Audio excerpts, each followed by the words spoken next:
Hey everyone, this is Corey, and we're starting on our second movie club episode. And tonight I have a couple of very special guests that are joining us from Australia. So it's pretty cool to say. So I'm going to go ahead and not waste any time and bring them right out. Pete and Hey, Hannah, how are we doing? I'm doing really well. How are Good. you? So I'm doing great. So, yeah, Pete and Hannah from Pete and Hannah's Watchlist. I was lucky enough to come across your conversation that you had with KB on KB Loves Movies, and started diving into your Lucky? content. Lucky? Yeah, lucky, Yeah. absolutely. That was pretty crazy, that one. Oh yeah. Well, no, it was fun. I was fortunate enough to do one with him as well, and Yeah, he's a very cool guy and very easy to yeah, talk with, and um, that's a good one to get into the live streaming with. yeah, definitely. So I know we were talking backstage a little bit. Just I wouldn't mind just kind of going through a few things, just kind of do a little chat, get to know you, and anybody else that's joining in now or on the replay, can get some more information on you and where to find you. I guess right off the bat, before I forget to ask, do you want to go ahead and just kind of plug where people can find you? What Yeah, platforms, and we'll be sure to hit it again. But I always love to get it out there right off the bat. Oh sure. yeah. At Pete and Hannah's watch list on YouTube. Also the same for Instagram and TikTok. And then at Pete's watch list on X and at Pete Mitchell on Facebook. Yeah, so we just drop content daily there. We do a review a day, and we do like some games. We do a blockbuster game. We do movie championship belt holder for each year. We do a podcast about the AFI top 100, the revisited 10 years. Yeah. Yeah, we do a review show of like recent releases in Australian cinema, and then we just have a bit of fun basically. We do this one where Kenny guesses the movie, where we act out a scene of a movie, which is I've seen those. Yeah. it's quite fun. Try to make it into the context of everyday life, but then Yeah. So it's a bit of a mix of real life and movies, which we love. So Absolutely. And one thing that you said that I automatically think of now when I go to your channel is fun. It seems like you both no seriously, like you both bring so much energy to it, and I would agree that it's so great the different content that you're bringing onto your channel. So like we were talking backstage ahead of this was, you have some long form, you have some short form, you have movie news, you have movie reviews, you have some games that you play, and just keeping it fun and mixing up, having some variety. I think that's great. So, like the way we just came about doing this channel is we love movies and we love talking about movies to each other. Yeah. So we thought we'd start with reviews, and then we thought like we've got to cater for multiple generations, because some generations just like watching something really quick. Yep, yay or nay. And then so we've like refined the process over the time, and so we've got a good rhythm now. And now we're doing like sort of old movies with the new stuff as well. Yeah. And so it's and like our personalities, we've got similar personalities, but we've got really different views on movies. on movies. Yeah. Like sometimes she says something, I'm like, oh my god, I cannot believe she said that. Like, there's no You did way not that just say that. Yeah, Or exactly. I thought we were both we both liked the movie, and then I hear no, that was garbage. And I was like, what? We were both there. Well, I don't remember. because we watch movies together, but we sometimes we talk about it, and sometimes we do not talk about it. And then so you're on the show, and we haven't not talked about some movie, and then she comes up with an opinion. I'm like, what? Like, I did not see that. But like, other there's some nuggets that Hannah comes up with. Like, I just go, I didn't think about the movie like that way. So it's really good, and it surprises me, So, and doing the AFI podcast, I do all the research for the movie, and I give it to Hannah, but I do not tell her beforehand. No. And so some of the reactions that she has to the information I'm giving is just so natural, and I didn't think she was going to respond to that, but I thought she was going to respond to that. And it's actually really, so we're trying to do it sort of like what the audience would react to. Yeah. And so, because we watch a lot of stuff as well. Like watch a lot of YouTubers and TikTokers about movies and stuff. So Yeah. it's sort of what we want to see about talking about the movie. So hopefully people want to see it as well. So yeah. Oh, absolutely. Absolutely. No, yeah. So you have those moments where you're like, probably sit back and be like, I thought I knew you, you know, when you have some strong opinion one way or the other on a movie and you're like, I didn't think you were going to go that way with it. Yeah, well, we have like people that we don't like, and some of them are not aligned. Oh, So yeah. some of people we really like, and then some one likes, one doesn't, and so the movie opinions do differ off that, you know. Yeah. But there's like some movie opinions that we totally agree on, like And we'll be the only people that agree Yeah. on it. like everyone seemed to love Killers of the Flower Moon, but we were so anti that. Like we went hard against that.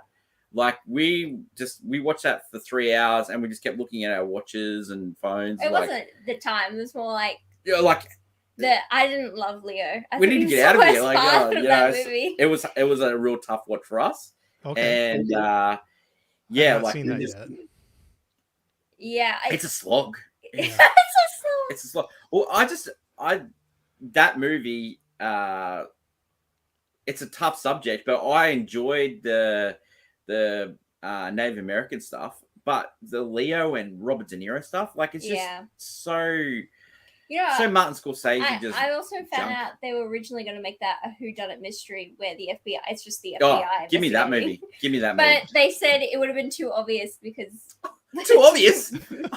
Oh. All movies are obvious. Like seriously, let's talk about Charade. Oh yeah, let's talk about this movie. But like, so when we were There's watching that actual movie, twist. and then we looked at each other, and so it was really good, and we didn't really like. We didn't really like crap on the movie. Like we were trying to do good points and bad points. For killers, So when we're doing these reviews, we try and see the good in movies, and we try and Yeah. and some movies have no good points, but we try and find something. Yep. Yeah. And some movies we can't find a negative about it, so we just tell people, you know, If you like the don't- Wonka one today. Mhm. Our negative about that is if you don't like fun, because it's fun. Like it's so we try and we do try. Like so our sort of philosophy when it comes to these movie reviews is when we watch something, we try and think about something that we've seen and where it is it similar to this? Is it similar to that? What rating do we give those movies? And then so does it fit in that?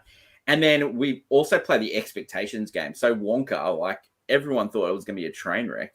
So when we went in that, we go, oh, this is good, you know. So we had to temper our review there because, you know, we come out of it and we go, oh, that's a banger. Like, you know, that's really good. Oh, but okay, let's think about it. Think about it to other movies. Think about it. Was it better than Paddington? You know, Paddington so too, no. So that's where we sort of pit the lines of sort of our reviews, you know. Yeah, absolutely. Well, we'll circle back to that. Sorry, I can't talk tonight apparently, but I just want to jump in the chat real quick. We had a few people jumping in and saying hi, so I'll just run through that real quick. And I want to circle back to Wonka though, because after watching your review, and I did get to see that this weekend. If you don't mind, I'm going to circle back to that one right after. Yeah, sweet. We'll jump in here, and so we got Johnny at What's Johnny Watching. What's up, cool kids? Good to see you, Pete and Hannah. Johnny, how are you? He's the original cool kid. Holland. Yeah. How you doing, bud? Yeah. Holland Oates. I'm sure if you've jumped into any live streams, you see he's like everywhere. Yeah, and he likes all that stuff too. So big shout out to him. We appreciate it. Yeah, and he sees so many movies. It's amazing the ones he throws out there. But Tony at Basement Blues. Good evening. Hey Tony, how you doing? Tony. That man has quite the collection. If you haven't checked out his YouTube channel, a lot of people in here are creators. It seems like, but Basement Blues, Tony, he's got a crazy collection. But he's a very nice, very cool guy. But saying hi to Tony, Laren, hey bud, hey Wilk, Pete, and Hannah. Good evening. Hey, well, good evening for me, but good morning still for you two, right? Yeah. Yep. Yes. Morning so here. You're into Wednesday. Yep. Yeah, we have the future. Nothing Yes. much. Hello from the past. No. I remember that we one of the bigger trips that we took, the furthest we went to Hong Kong, Yep. Oh And yes, yeah. so similar time difference where Yep. we were trying to plan when to call home to speak to family when they want to talk to us or the kids. And it was throwing me off so much, but yeah, it's a bit of a trip, but saying hi to Holland, hey, Tony. It's always fun coming through here and seeing everybody, saying hi to everybody else. Yeah, it's good. Yeah, It's everyone's a great community. Very, very nice. So Gizmo, how you doing? 3 gangsters and 1 charade. Gizmo's another. He's the one that took me on the 4.5 hour marathon Oh. stream. Yep. What- So What was very that cool. stream? It was it was, what did he title it? Oh, it was like why won't they die? Or it was all based on basically zombie movies or undead movies. Oh, okay. Yeah, Yeah, I yeah, love yeah. And so we each, the 3 of us that were on there, brought part of our collection. Mine was way smaller than Gizmo, and Anthony from Anthony's Horror and More, he was on there as well. And they were like, "Oh, I got all these," and then they kept on naming ones, and I'm like, "Oh, you just took one out of my small stack." I have so many.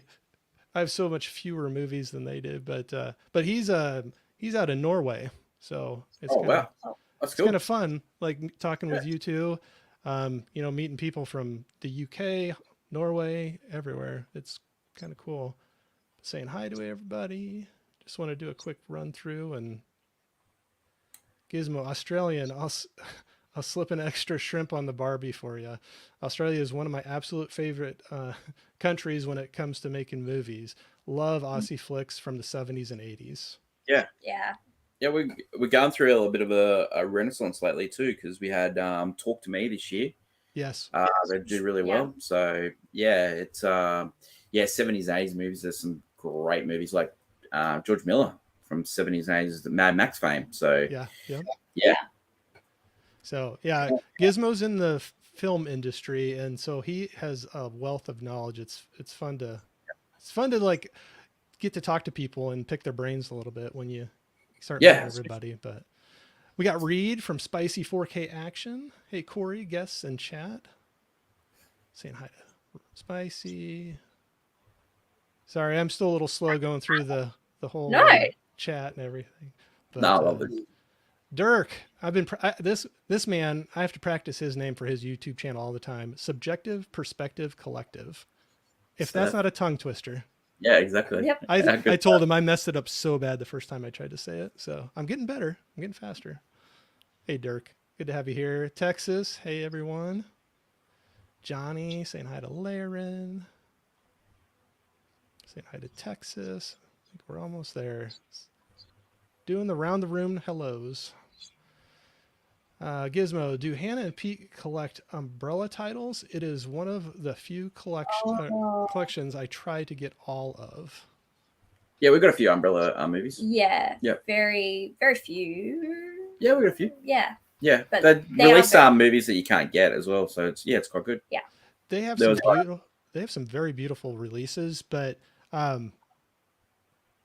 splurge once in a while, but I probably tend to go more on the make my dollar go a little farther. And I'm not saying that they're not beautiful sets, but I sometimes, like, I have nothing against like thrifting or like, buying used movies.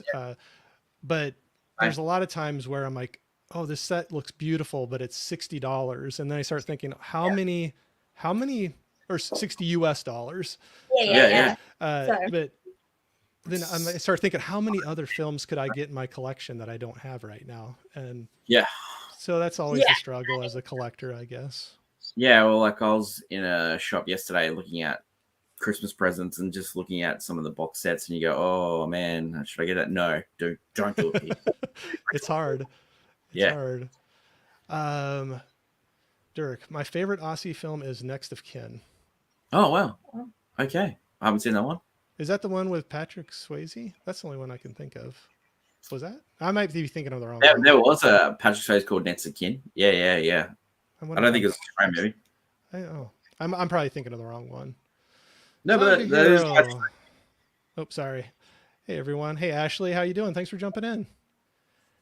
Ashley was my my first. Yeah. My first for the movie club. Frozen, but not that Frozen, Hannah. No, Yeah. the other. No, I've heard of the other Frozen. Yeah. I got thrown off when we were picking out the movies, and that was one of them to pick from. And the first thing I came to mind, I was like, wow, that's quite a mix of movies to throw Frozen in with it. And it's like, oh, not that Frozen. She was nice enough to throw the released year date on there, so I figured it out pretty quick that I was not Just going back thinking of the to Next of Kin, there's two versions. So there's like the 1982 horror version from Australia. Yep. And then there's the Patrick Swayze version in 1989 with Liam Neeson. Yep. Liam Neeson? It's about gangsters in Chicago. Yeah, Dirk was saying yeah, he said, oh, I was wrong. It's the one from 1982 that you were saying. Yeah. Like Dirk, I figured I was wrong on that one because I was like, I didn't think that Swayze one was a Aussie film, but it's a different title, of course. Same. Okay. John Jarrett. John Jarrett. Yeah, he's a famous actor over here, and he's in another Wolf Creek. Yeah, he's in another horror movie, Wolf Creek. Yeah. I might be bringing that up later. He appears a lot of like Aussie conventions, just like hanging around. Yeah. He was also in Django too. Yeah, but I see him around. Anytime there's like a convention, he's usually there with his own voice, just yelling at people. It's great. Yeah. I was gonna say he's got quite the character. I was gonna maybe bring that up here in a little bit too. But okay, I think I got through the chat there. That's great. Thanks everybody for jumping in and saying hello. And so circling back, we kind of ended with Wonka, and you just recently seen that, and we just actually went and saw it this weekend at the theater, and which I loved doing. I used to go to the theater all the time growing up, but it just with time and money and everything like that, a lot of times I end up at home watching it. But I thought it was a really good experience. But you mentioned it in your review that I watched today, that you posted. We walked out of the theater and all looked at each other and was like, did you know it was going to be a musical? No. You're like, no. Yeah, but it's the new. So it caught you off guard too, right? Yeah, like I had an inkling it was a musical because they had a soundtrack on Apple Music. Oh yeah, I just doing research before going into the movie. Okay. So I was like, oh yeah, this might be. And then so we went and I was like, yep, it's a musical. So they're doing this a lot because the Mean Girls trailer, that's a musical as well. Yeah. And there's no sense of that at all that it's a musical. So they're doing this because test audiences in the States, where you're from, they do not like musicals, so they hide it. Yes. So I used to be that way, but I've gotten to where I've been exposed where it's like when you meet groups like this, it's great when people have a lot of different movies that you may never have come across, or you, for whatever reason, maybe I was for whatever reason not open to musicals, and they're like, just try it. Just go into it, try it. I go into it with an open mind. And then now I wouldn't say I have a wide knowledge of them, but there's a few now that I've hit that people were like, I can't believe you've never seen this. And now really enjoy. Like, Hannah, I believe you brought this up on KB's conversation, but like Singing in the Rain. Yeah, Singing in the Rain. So that was, I watched it for the first time this year. Oh, people were like, I can't believe you've never seen it. And so I went and bought when the 4K came out because some people were kind of giving me a gentle, poking to like, just try it. And I really enjoyed it. So there was like that and La La Land I watched for the first time as well. Yes. That's good too. So it's kind of cool to see the difference of the classic, the older, and then a modern, Yeah, version. well, La La Land took a lot of inspiration. Like Damon Chazelle took inspiration from Singing in the Rain and a lot of older musicals because that's what he wanted to inspire. I can see where it captured that. Yeah. It was great color in that La La Land. It was like it was popping off the screen the way he used color. No, because there's in Babylon there's a homage to Singing in the Rain. Oh yeah, Babylon. That as well. The whole movie is a homage to Singing in the Rain. Unless you wouldn't know it unless you'd seen Singing in the Rain. But even though at the end it says it, but it's so that's another one that people can make fun of me for not seeing. I have not. No, you don't need to. Yeah, you can watch the first 2 hours of the movie. But be careful because the hive, that's real. The Babylon hive is real. So you gotta be careful. The last hour, you could cut that off. But and I know. And I say that. The hive will get you. The hive will good. The high will get you out. Cut out that last hour. The You're opinions great. of Hannah do not reflect Pete's opinions when it comes to Babylon. That was an Well- opinion that I've shared. And there's a lot that's so funny. There's a lot of great movies that I've seen that are longer. I really enjoyed them, but it seems like more and more it's getting harder and harder for me to go into a 3+ hour movie. I just find that the last, usually with these newer 3-hour movies, is that they're struggling to find the story in the last hour, because usually movies have always been like 2 hours max. And so now movies are more 2.5 to 3 hours, that last hour is always just struggling to find its ground. Or during the movie, you're struggling. We don't care about time if they use the time correctly. Yeah. Like, Yeah. so there's some 100-minute movies that we say it's too long because the last 20 minutes were useless. And then people come back and goes, oh, it was only 100 minutes. I was like, yeah, but the last 20 minutes was useless. You didn't need it. It's an 80-minute film and they're trying to squeeze more out of it. Yeah. When we saw Oppenheimer, we go, yeah, well, that's 3 hours. Yep, I that's love fine. the last hour. Yeah, like it from start to finish, you're enthralled in that movie. Yeah. So it doesn't matter if it's 3 hour, 2 hour. If they hold your attention for the whole entire time and they're actually telling you something and it's not just filler. Yeah. It's fine. No, I completely understand. I agree with you completely on that. But it's so funny with my collection. There's so many like shorter movies that I haven't gotten to yet because I like to save those and only bust them out when I was like, I feel like watching a movie, but it's late enough in the evening where I can't do a 3-hour movie. But here's one that's under 90 minutes, and it's great to have some of those sitting in there that you're not going to be up to all hours with it. Yeah. Well, I try and watch like one of those a week. So I do like thriller trash. So it's sort of my corner of the.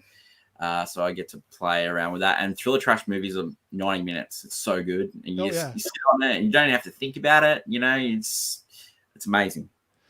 Well, and I get to do a stupid. It's great. Yeah.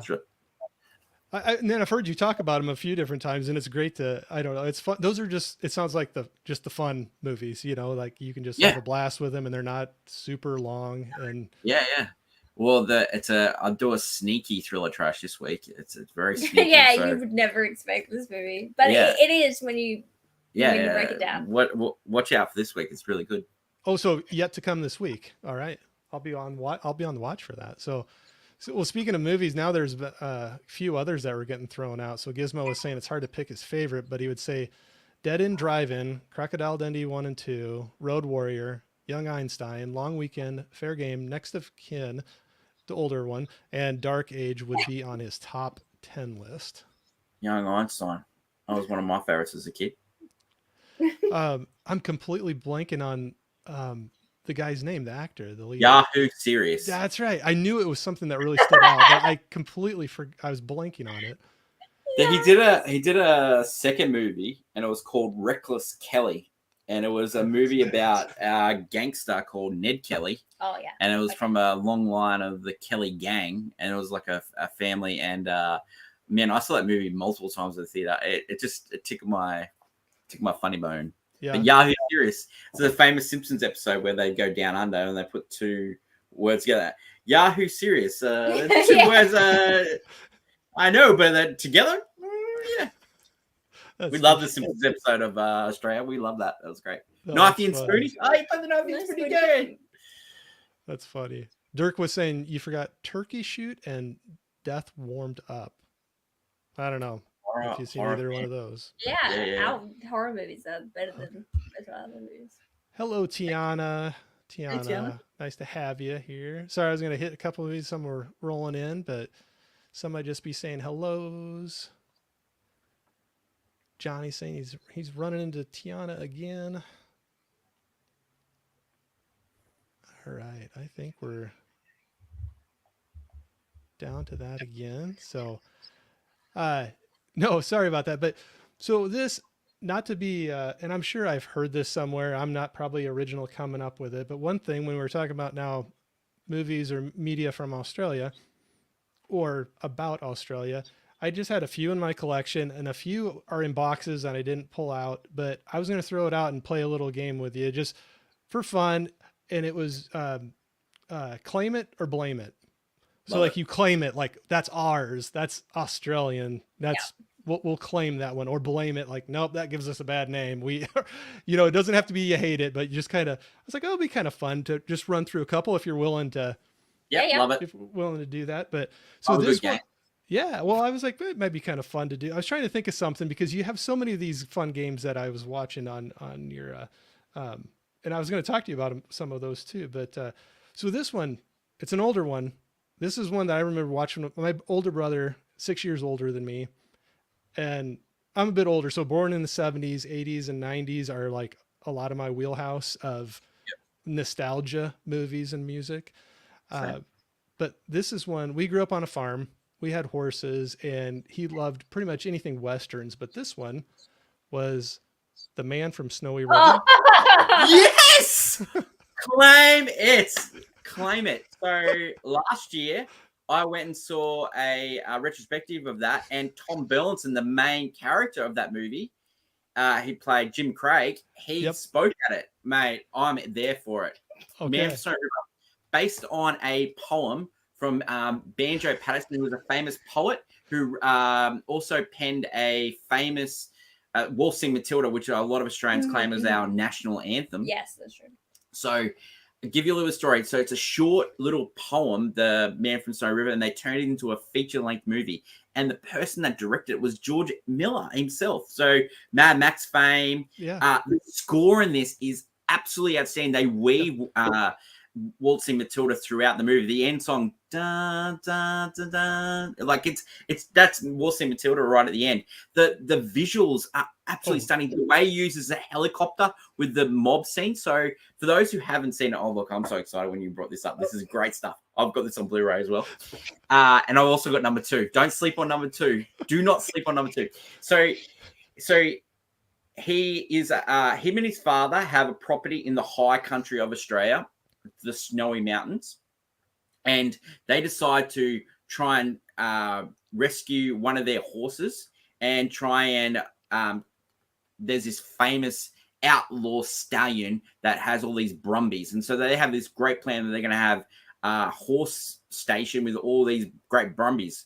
But then the plans go awry when the father, spoiler alert, dies. So then he has to work on the low country for a famous cattle man who is ex-American, played by the great Kirk Douglas. And great cast. Kirk Douglas not only plays one character, he plays 2. He plays his twin brother, Spur. Also in this movie is the great Sigrid Thornton, who plays the love interest, and he plays this great Jessica's theme. They play this haunting piano track through this movie. And then the great Jack Thompson, who is in a lot of movies. He's also in a couple of American movies called Broken Arrow. He was played a general in Broken Arrow. He plays the great Clancy of The Overflow. And so there's a great theme when he comes in as well. So it's really melding music, a little story, and just beautiful visuals of Australia countryside. And then Jim Craig is a great horseman. He has to save the day when the great colt from Old Regret gets taken by the Brumby and the mob, the stallion, the black stallion. And it's a great chase scene at the end. It's a great chase movie, actually. And my favorite bit of the movie is Clancy of the Overflow, when he comes in and he sings that, hums that little tune. Oh man, gets me every time. So that's a big nostalgia with me. I remember sitting and watching the VHS of this with my brother, like claim a few that. times. So all right, claim it. So this is great horse culture. So it was built with horses. It was built. It's as famous saying over here. It's built on the sheep's back. There's like a lot of sheep here, and so we're big country based. So agriculture was our main export. So we exported meat and products all around the world, especially the US as well. Like it's a big market for us. And and Banjo Patterson, he wrote about the life in the outback, and he also wrote about horse racing, and so it was a big thing. Banjo Patterson, he was a lawyer, and he became our famous poet. No, that's a great one. And I didn't know if I needed to apologize to Hannah, because Hannah, you were just kind of sitting back and you're like, oh, here we go. brought it up, I was like, oh well. Hannah's watched them and she loves them. Yeah, I like horse movies, so it doesn't bother me. The scene at the end where it's so visually when he goes down the mountain and he's just like full on horizontal. It is just and it's just the little sounds he makes, like yeah, pss, yeah, like it's just on the farm. Well, because I grew up on a bit of acreage and stuff, so we used to do like the horses and cattle and stuff, and so we'd make those sounds like yeah, and we'd crack the whip. So I loved it. I loved it because we grew up with a lot of Westerns in our house, and it was a Western, but a different, it had a different touch than a lot of the Westerns that we had. And it was a good one. I love giving back. I want to get a better copy of this. Was an old used one that I got, and it was like an old library loaner copy. And so someday I need to get a nice newer one, but for right now it still plays. I can watch the movie. Just the score in that movie is just outstanding. When the horses are going through, they're doing this huge chase, so it's all chase music, and then they go over the snow, and then it's just little little touches on the piano, and ding ding, like it just whoa. It's just when you're a kid, you go, "Whoa, movies can do this!" Wow. No, it's a great one. I like that one, but. So the next one, like I said, not all of them are Australian made, but they might be based in Australia or what have you. But how about Quigley Down Under? Oh yeah, well I've seen this one. Yeah. I have. Yeah. Is it Quigley Down Under? Tom Selleck. I love that movie. Yeah, big Western. Yeah. That was a big thing when we were kids. Yeah. I'm a little bit older than Hannah. There's a big age gap between Hannah, even though I've got a baby face. There's like 20 years between Hannah and I. And so for those who don't know, we're brother and sister. Yeah. And so, we love movies. So, so I saw that when I was a kid. Yep. I'll claim it because it has Tom Selleck and I love him. Love the Tom Selleck. How can you not like Tom Selleck? I love him so much. Got the mustache. No mo. Doesn't do me. I love him. Oh, no mo. That's strange. The no mo guy. I know. But that was in Friends, and out with Friends when he comes back and he has no mo. Kevin Kline as well. So wow, we have a bunch of other people jumping in here and saying hello. I already did that one, but just if I miss anybody, I'm sorry. Hey Lauren, how we doing? We're having a great night. Thank you for asking. Hey, Pete and Hannah, seen Point Break? Your thoughts? Oh. Yes, I've got many thoughts. That scene at the end where it's supposed to be Bell's Beach, that is actually not Bell's Beach. That's a beach in, I think Portland. I think it is. They, the famous Bell's Beach over here. There's like a surfing competition that's held over Easter, all the best surfers all around the world, and then you win a bell at the end and you shake the bell above your head. So that's a famous that's not Australian. And those cops, that's what our cops look like pretty much. So they got that down, but that's not Bell's Beach. That's it doesn't have like pine trees in Bell's Beach. So that's that was a giveaway. Yeah, it's a giveaway. But we love that movie. I love that movie. I saw that at movies multiple times when I was a kid. It's a good action flick. But now this one, do you get sick of being asked about Crocodile Dundee? No. He's a legend. Why wouldn't we want to claim that? Yeah, claim that. I love him. Have fun with him. I just didn't know if you talk to people like me and they're just like, oh, they're going to ask about Crocodile Dundee. No, he's great. Like, probably told the story before, but he's a famous comedian over here, had a TV show, then did this movie, and then, became rich off it. And I was disappointed that he didn't have a bigger career because I thought he was really funny. And there was a movie called Lightning Jack where he played a outlaw that didn't shoot people, didn't kill people, something like that. And Cuba Gooding Jr. was in it. Beverly D'Angelo, those are my words. She's in it as well. It was one of my favorite movies as a kid. So I enjoy getting outside of, and this was a conversation I had with Gizmo, my friend from Norway that we were talking to earlier in the chat.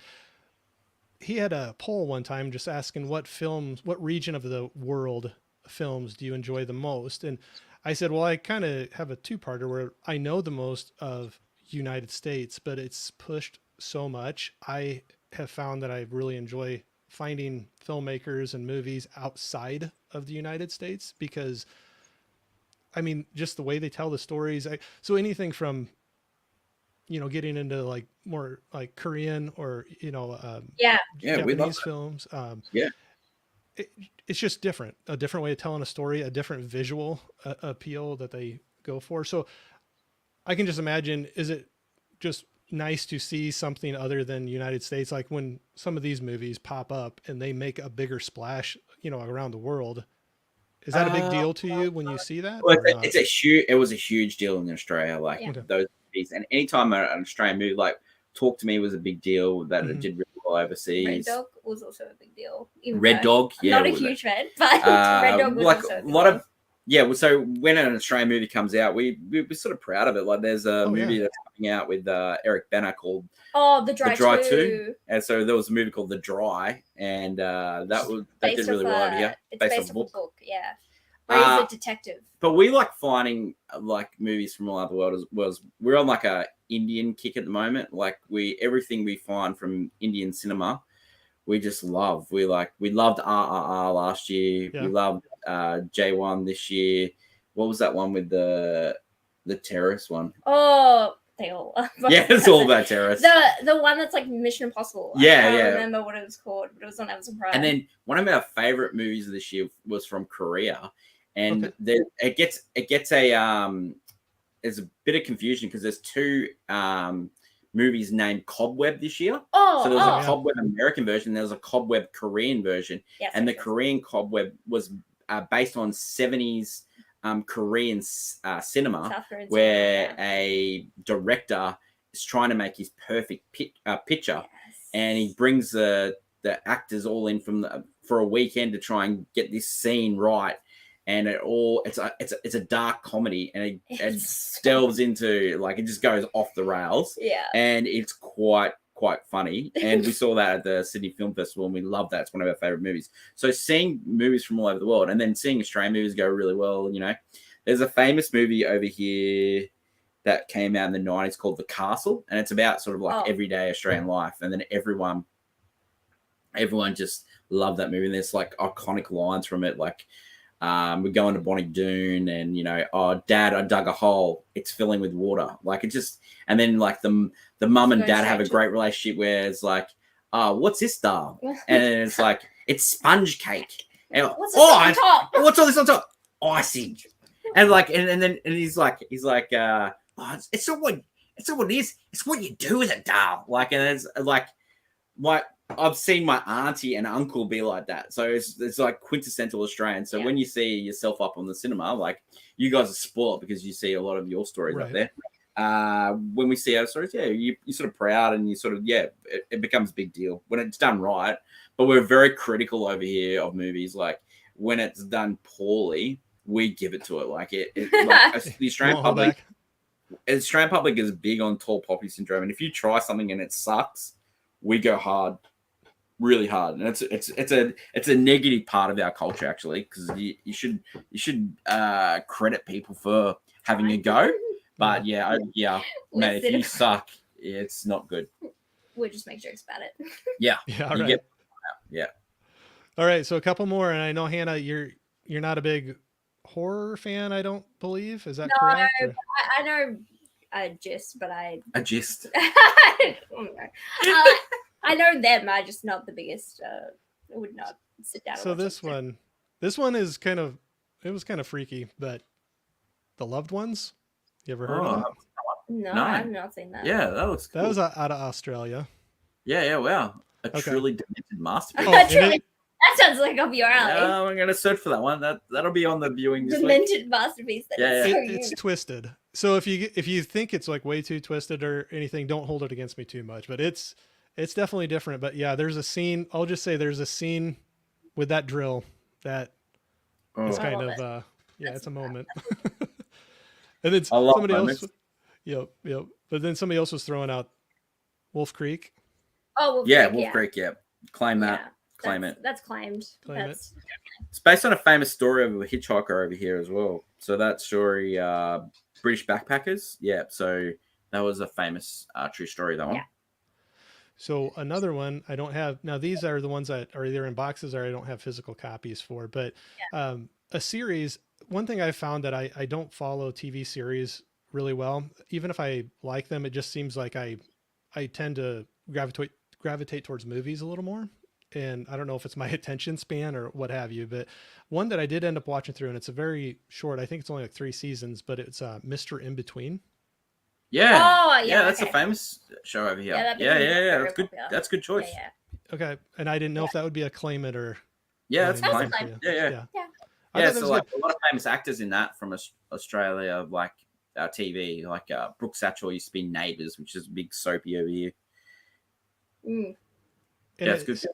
And that was a cool story too. When I looked into it more after that, where and I'm blanking on his name now. I apologize, but the lead actor, and it might have been who you just said, but he made a short film, and then it got kind of was like, hey, that went well, and they developed this 3-season series off of it, and so it's kind of cool when somebody takes a go at it, like you said, and then it goes well for them, and they have that big break moment.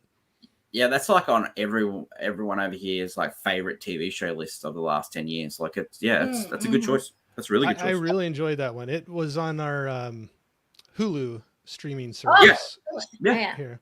So it was one of those I just kind of came across and I was like, oh, I'll give that a shot. But all right, just a couple more and then we can move on. So not to keep you too long on this, but 2 of them I wish I had. One I have a cassette and one I have a CD of, but they were packed away and I could not get to them. But so going back to the 80s, we had the album come out, In Excess Kick. Yeah. Claim it. Yeah. Okay. And then Bangers up. Oh, the whole there's quite a few of them there. I'll never forget the day though. I was young, like low. I can't remember how old I was. I mean, I was pretty young, maybe like middle school or so. Mm-hmm. Is when that album was out. I was pretty young. I bought the t-shirt because I was like, oh, that's pretty cool. And so I had this In Excess t-shirt. So I remember to this day being in a big shopping mall, walking into a McDonald's, and there was a group of like 3 probably older high school girls, and they had like their hard rock t-shirts on, and 2 of the girls just start making fun of me, like because I have In Excess, and that's not a tough. But then I to this day remember one of the girls in that group kind of looked over, and I heard her quietly say like, I kind of like them. And I was like, I had a little bit of redemption. But he was a great singer, Michael Hudson. Like that song, Never Tear Us Apart. Wow. Like that is just, like that's with the, I think it's the drums, like doom, doom, doom, doom, doom, doom, doom, doom. Like it's famous. Like our football club over here use it as their theme song. Like that's, I can see that. It's like, look at this. That's the thing. If you listen to that, it's like some of those bands, they have an album that's almost like a greatest hits album, and it's just one of their albums. And when I was pulling that back out, I was listening to it a little bit today again, and I was like, oh yeah, I remember really liking this one. Oh yeah, this one too, and then this one. It just kept on going.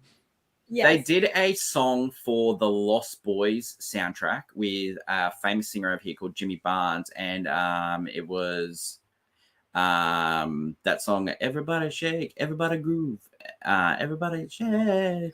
Ooh. What is it? We're gonna have a good time tonight. Oh yeah. And that was used for that soundtrack, and it was a big deal over here because the biggest solo artist was mixing with the biggest band, and that was like a #1 hit over here. And so if you haven't heard that one, Lost Boys soundtrack, In Excess and Jimmy Barnes.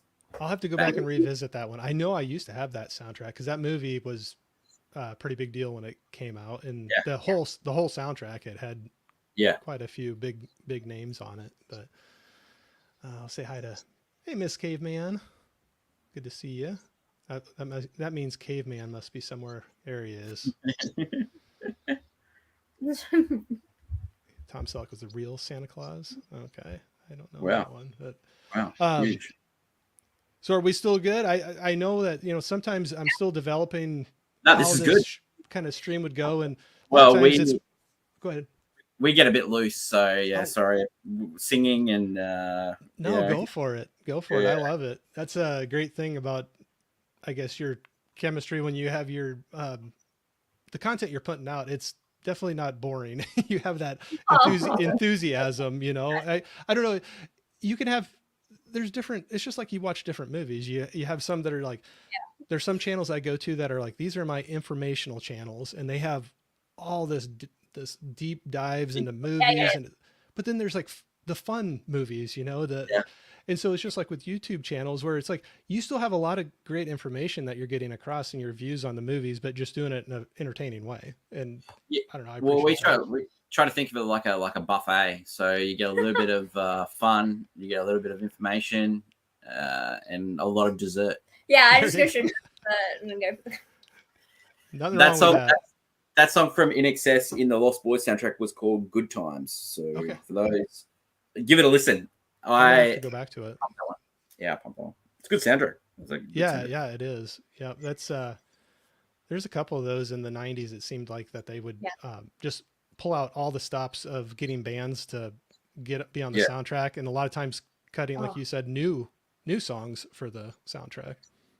Well, like there's a Roger Daltrey track on that. He covers "Don't Let the Sun Go Down on Me." Like that is just a banger track, and famous Roger Daltrey from Who. I always like to listen to music through the day, either that or YouTube, and so I know what I'm going to be listening to tomorrow. I'm going to tag that. So when you see me like bending over and writing, I'm still a little bit old school. I know I have the computer up and I probably should be typing something, but I still like have a little pen and paper here. And so I've been like scratching down a couple of movie names that you've thrown out. And so I'm going to have to re-listen to that soundtrack too. Speaking of like an Australian movie, there was this Australian movie that got released last year. It was called Sissy. And I think you can get it on streaming services. And it's about like a social media star. That's a man, horror that movie, too. that movie is a horror. That it goes. That's wild. And then it's got the song "Sister." Yeah. It's so dumb. I love it at the end. Yeah, that's. I'll just check it out. That's crazy. Sissy. Yeah. Stream it now. I'll have to find where I can check that out. But no, that's what I love having these conversations too, where you're chatting with people and you come across movies or things that you just maybe never would have come across before, or they give you that little nudge, like we were talking about Singing in the Rain earlier. Like I'd heard of it before, and somebody's like, "Come on, just give it a try. Just give it a try." And so it's always fun to do that. But how good is like Singing in the Rain? Let's talk about that. Can we talk about it? I love the comedy in Singing in the Rain a lot. I think it's just a classic comedy as well. It's funny how you can go back to some of those. So I've gotten into a rut, like we were talking about, going out and watching movies from other regions, other countries, just to get a different mix of what you're watching. I got into where a lot of the new films that were coming out in the United States, it seemed like a lot of them, I was just kind of getting bored with the same routine, kind of. Not saying there wasn't any good ones, but I just felt like I was in a rut. And then, so to break that, watching films from other countries, but then going back and watching older films, and I've really fallen in love with some older, like I used to be one of those that probably would, turn my nose up at the thought of looking at a black and white film, but now there's like so many I'm grabbing, and I'm like, there's so many that stand up so well today, and they could be from like 1931 or 1940 and they still are I know with the entertaining. AFI top 100 podcast that we're doing, like we did Yankee Doodle Dandy like a couple weeks ago, and we'd seen that movie, but like I watched that, that holds up today as a biopic. Like, it holds up today, but it's not as good as the other. Well, this one, like other musicals at the time. Blade Runner fan, love the Blade Runner. Yeah, I was so surprised. It was like, oh, I didn't like it. I was like, what? It was boring. I was just watching that one today. Blade Ball. That's what they call it. Blade Ball. No, I realized when I like movies that don't have an ending. I like being left to my own device. No, you apparently don't. No, I do like. I preferred the director's cut, the final cut where it has no ending. And we were talking about that. I'm not talking about the original. The original, and like, I don't know if anyone's seen the original Blade Runner with the terrible voiceover, but watching it, I was like taking notes. I was like, man, I hate this movie. I'm like, God, I hate this movie. It was terrible. Give me Yankee Doodle Dandy anytime. Give me straight-legged George M. Cohan singing about America any day. I like it, but it's just not good. Harrison Ford, jeez, he's done one good movie, and that's The Fugitive. Oh. Now I'm not putting him up on the pedestal of like greatest actor ever, but so you only like. Is that your hot take? Is that your hot take? Harrison Ford's only one good movie. like he's one of in those- Star Wars, and I like that, but he's not great in Star Wars. He phoned that in, but you can tell when he hates the script. You can tell. Like he's one of those. He kind of phones it in, but I don't know. he's one of the worst bits in Indiana Jones. Like, give me all the story and the. Not in the first one. In the first one, and then the second one, yeah. But in the third, okay, I can see why you said the Third one, Sean Connery. Give me a Sean Sean Connery's Connery the best part Indiana of Jones that. movie. Damn. It was I good like with him. Sean. The first one, he's great. He's trapped in the first one. When he, like, you know, like any guy that's done regarding Henry, you cannot hold up as a pedestal actor. It's your Robert De Niro did Dirty Grandpa. So Actually, you know what I did like him in? Morning Glory with Rachel McAdams. He's great in Morning Glory. He's great. Yeah. I don't know if I've seen that one actually. Morning Glory, absolutely great. Same director comedy. as Love Actually and same sort of like. Yeah, but not trash. Whoa. Whoa. That's a hot take. Everyone else in the world loves Love Actually. This one. No, because it's not a good movie. It's just a sequence of like shorts just put together with famous actors. Oh yeah. And it's like, oh, love. Hannah hates Yay, fun, guys. yay, love. Yay, love. I had to bring this one up because Johnny he said somebody's bad mouth a Blade Runner at Harrison Ford, huh? Takes out pen and paper and begins to write down names to his enemy list. So just so you know, I'm at the top of his enemy list because I hurt him pretty bad with a couple movies that I didn't say I hated them. I just said I didn't love them or appreciate them as much as. So the one that really got me on the list for him was on KB's conversation that I was having with him. I said The Big Lebowski. Oh yeah. It's not everyone's cup of tea. And I said, I don't hate it. I just know I don't appreciate it to the level of a lot of friends that I have. That's with Blade Runner with me. Like, it's fine, but it doesn't deserve to be on the top 100 best movies of all time. I think you have a disagreement to the side of you. And I think Johnny might disagree with you too, but it's funny. Like I'll, every time I think I get back on his good side, I'll mention a different movie and he's like, movie that everyone, he's like, come on, Corey, another one. Yeah. Yeah. Oh, it's too funny. Give me Man from Sky River any day over Blade Runner. I'll talk. I love that movie too. About Man from Sky River. I know. Oh, you got somebody on your side here. Reed is saying right there with you, Corey. Oh, and he said Blade Runner, so overrated. Oh, the original. Yeah, well done. Final cut. Yeah, well done. No. So you got Great somebody. Score, though. Vangelis score in that. Oh wow, it's amazing. You know. And I knew I hurt Laren bad when I said that about Big Lebowski too. Yeah. That's his Christmas Eve movie every year. I like your take. Big Lebowski. It's fine. Just fine. Just fine. Well, and I said, even to kind of deflect some hate, I said I owned it on Blu-ray, and when it came out on 4K, I purposely upgraded it and bought the 4K. So I was like, if I totally hated it, I would not be repurchasing this movie. We own Blade Runner on Blu-ray, so we don't hate it. Yep. I don't hate it. Wow. It's just fine. Not to do a complete twist, but with Laren saying that's his Christmas Eve movie every year, coming into the holiday season now with Christmas, everything going on, do you have any, not to go diving too deep in it, but do you have any must watches each year, or is it just like, oh, I'll find some? Great segue. Great segue. Batman Returns. We're seeing Batman Returns tonight at the cinema. So well done. We've also got a Christmas draft, and we've watched a heap of Christmas movies every Christmas Eve. That's my father's birthday. So he gets to choose any movie he watches. And we do like a big marathon. So marathon includes National Lampoon's Christmas Vacation, Die Hard. I do not care what anyone says. Die Hard's a Christmas movie. Set at Christmas, Christmas music. It's about family, and it's about killing bad guys. Christmas. That's Christmas. Home Alone. Lethal Weapon.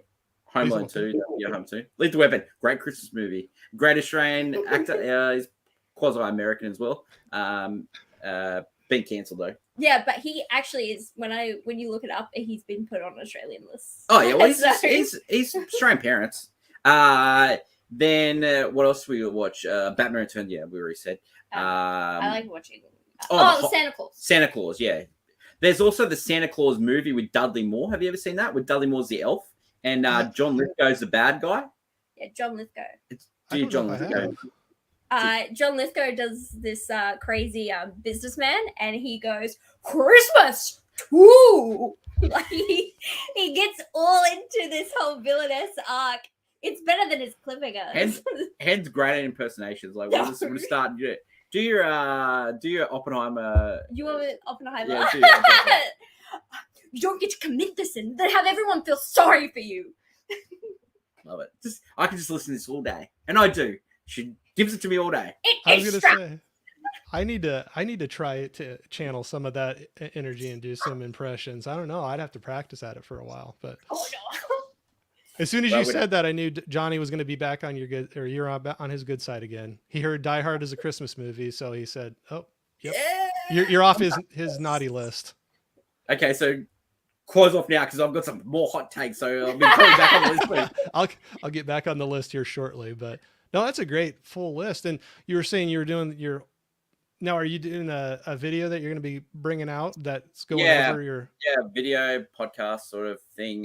We've got like a guy that we sort of love-hate relationship with movies. Yeah, right. We go see a lot of movies with this guy, and so we're doing a team up. So we're going against him, and then because last time he won the Ridley Scott draft, and mate, if you employ bots to win the vote, he was thinking about it, but then he used his friends and family to ploy. We just worried about movies. Like I had a moral victory, so it didn't matter. Anyone that picks a movie, right? So he picks the movie in the draft, and it was best action movie, right? Yeah. And he goes, best action movie, I choose Black Hawk Down. And then I say, okay, let's talk about Black Hawk Down. He goes, yeah, it's just fine. I was like, what? You just picked the movie. And so we just gave it to him. And now everything is just fine. We just say, just fine. It's just fine. Mate, if you like a movie and you say, it's just fine, that means you hate it. He just chose it. He was choosing all the just most memorable Ridley Scott movies and then going, it's fine. Well, like this Ridley Scott draft, Hannah just loves House of Gucci. And so beforehand, if you guys pick House of Gucci, I'm going to stab you. I was like, what? No. Like violence? You said violence. Yeah, but don't put the threat out there. But it's true. You put the threat out there. It's true. Well, because that's the only one. And it can be considered a Christmas movie. There is a Christmas moment in the movie. Have you seen House of Gucci? I have not. There's a scene in that where should I see it? Yeah, it's a hate love movie. So everyone went into it thinking it's going to be like a very serious like biopic about the assassination of the Gucci guy, but it's a soap opera comedy, like dark comedy. It's really like everyone in that movie is over the top with over the top accents and are just giving it just 100% like nonsensical because the actual story is nonsensical too because the person. Well, there's a scene at Christmas where Lady Gaga's character is giving Adam Driver's character like a really nice present, and then he gives her his present and it's a gift card, and the look on her face.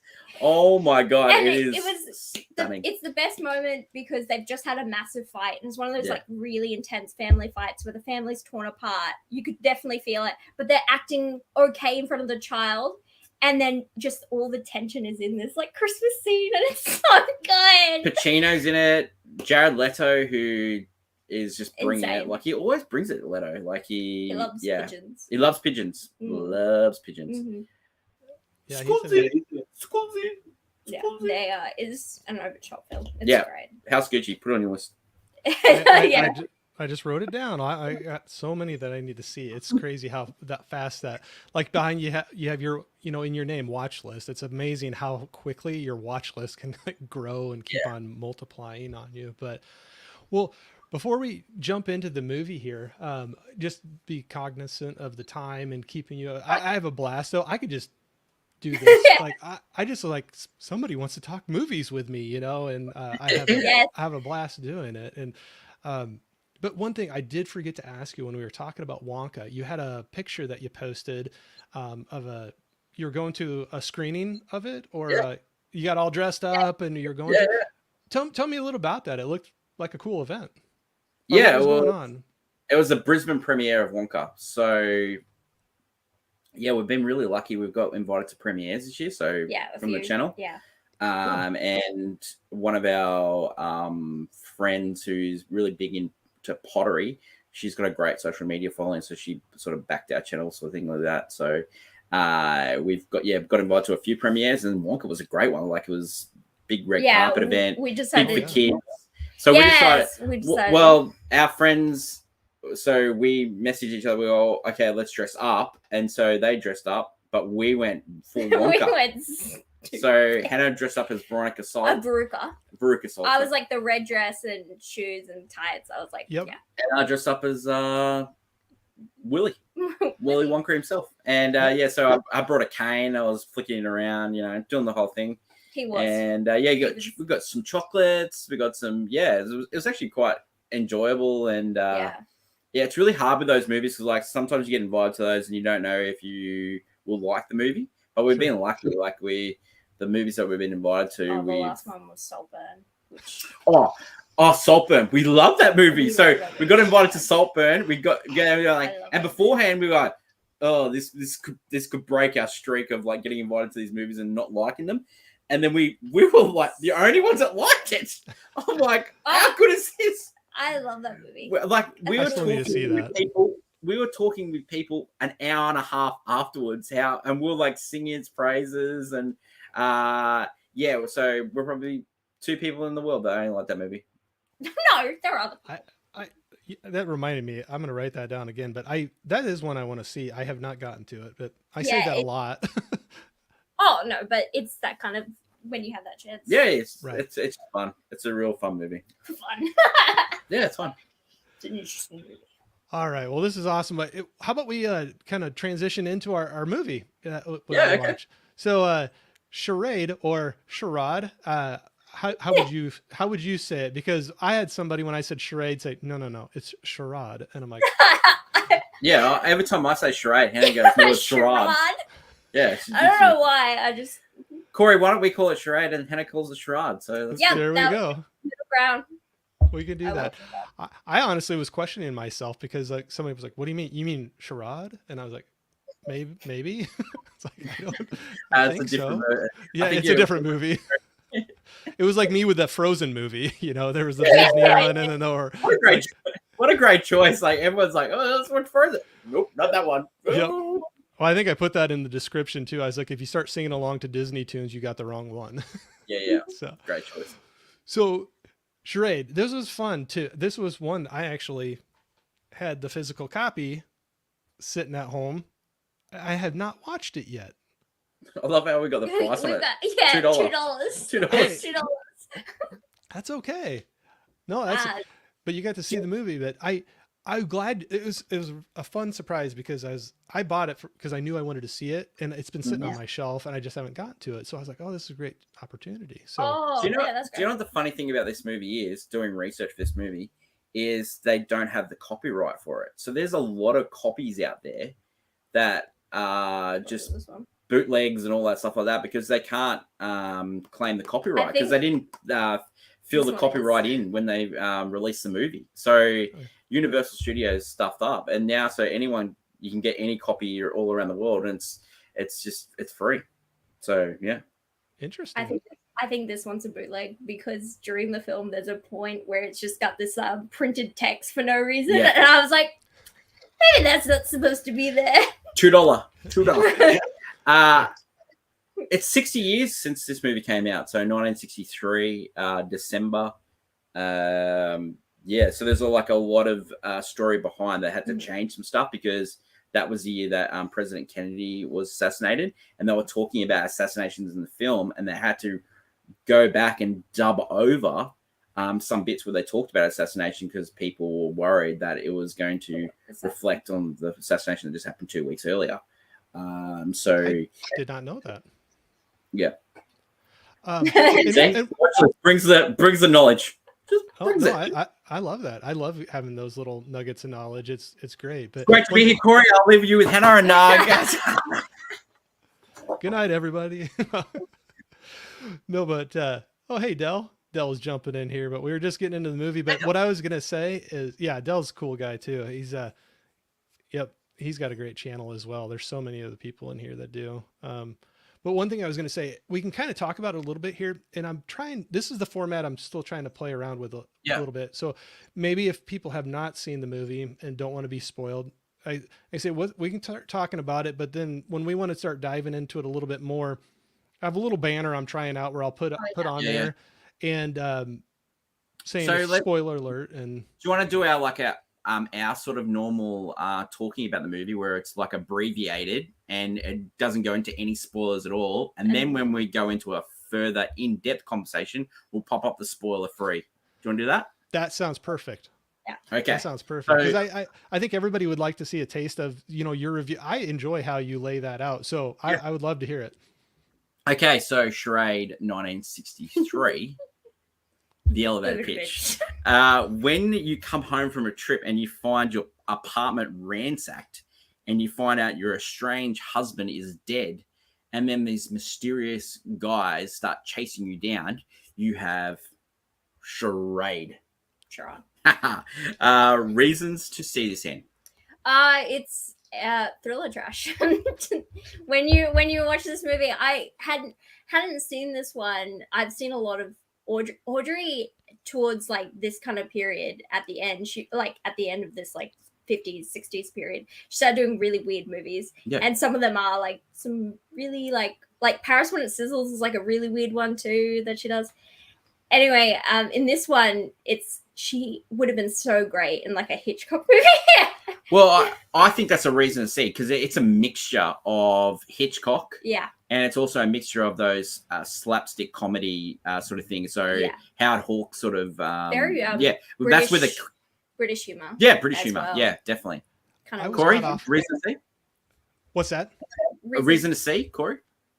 A reason to see for my point of view. Well, I was going to say, I agree with everything you said, but I was actually caught off guard a little bit with that mix. Like you said, a bit of Hitchcock and a bit of the slapstick humor almost. Yes.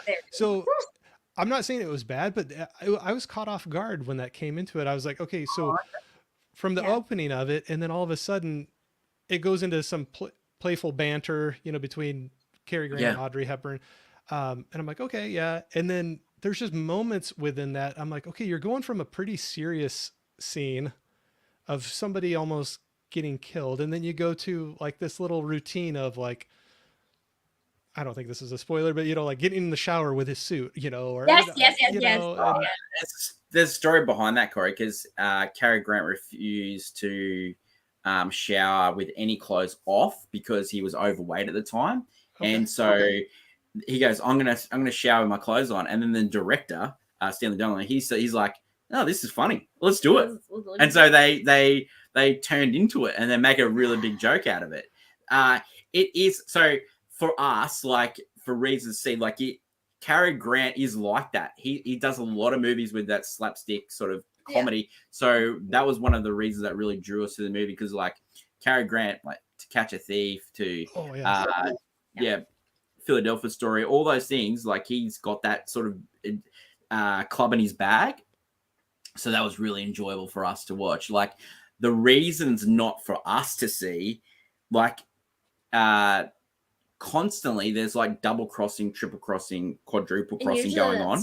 Funny. Usually that's funny, but like she's like in this movie, she's so hot professing his love for him 1 second, like at the start of the movie, like she says, I love you very quickly. Yeah. And then 2 seconds later, oh no, I hate you. And oh no, I love you again. Oh no. It's like very like, and you haven't really got she hasn't earned the I love you, I think. And she hasn't earned the I hate you and then earned the forgiveness. So that's it was a real dichotomy, wasn't it? Her whole character just makes no sense. She has this estranged husband, and then he dies, and then she's like, yeah, they took all my stuff, and but look, Cary Grant's here.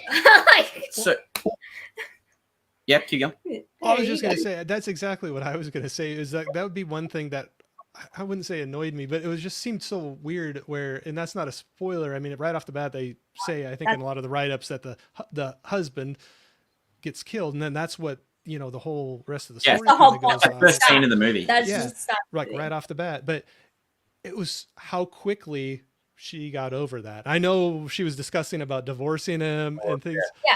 But then, like you were saying, how quickly to be like, oh, I love you, and like, wow, that was quick.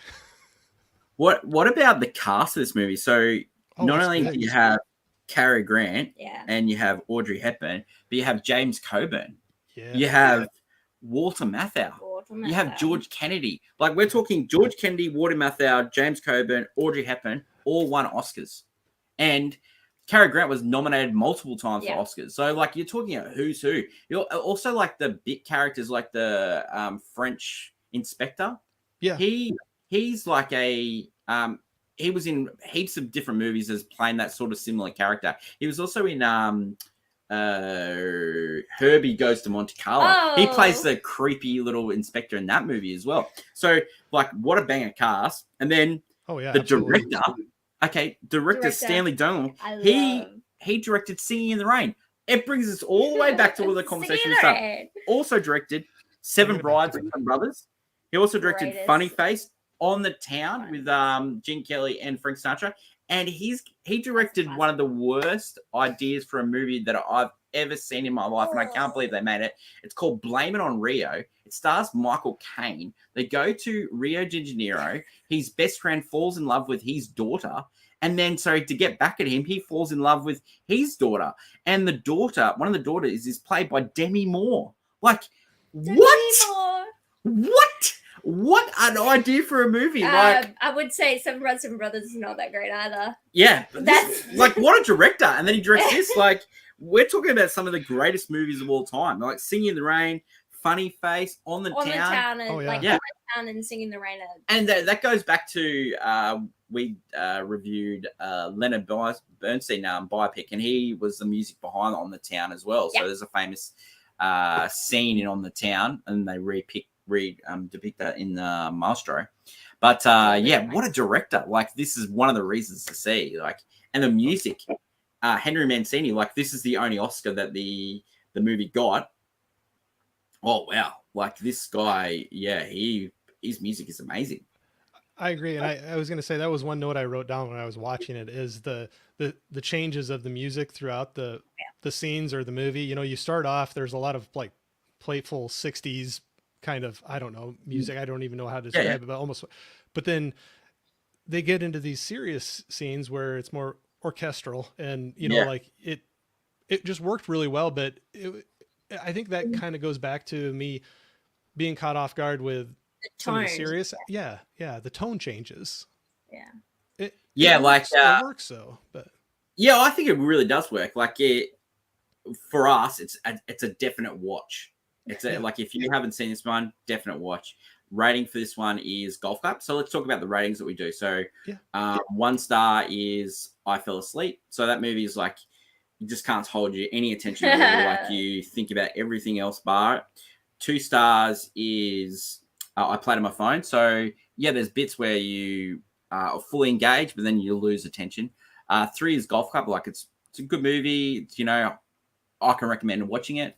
4 is a banger, which you have to see it at the cinemas. It's a fully end. You've got to do it. And then 5 is an all-time classic. You got to tell your friends about it. You got to buy it on Blu-ray, DVD, 4K, watch it on TV every time it comes. It's an all culture movie. So, and then how we come up with these ratings. So we see a movie, we sort of similar. So this movie for us, why it was similar, it's sort of on those Hitchcock movies, like the North by Northwest, Catch a Thief. Like, Catch a Thief has got a lot of similar characteristics in this. This is like C+ rated. Yeah, Catch a Thief. Yeah, so It's Catch a Thief is sort of like a banger for us, and so that's why Charade fits into the sort of the golf clap category.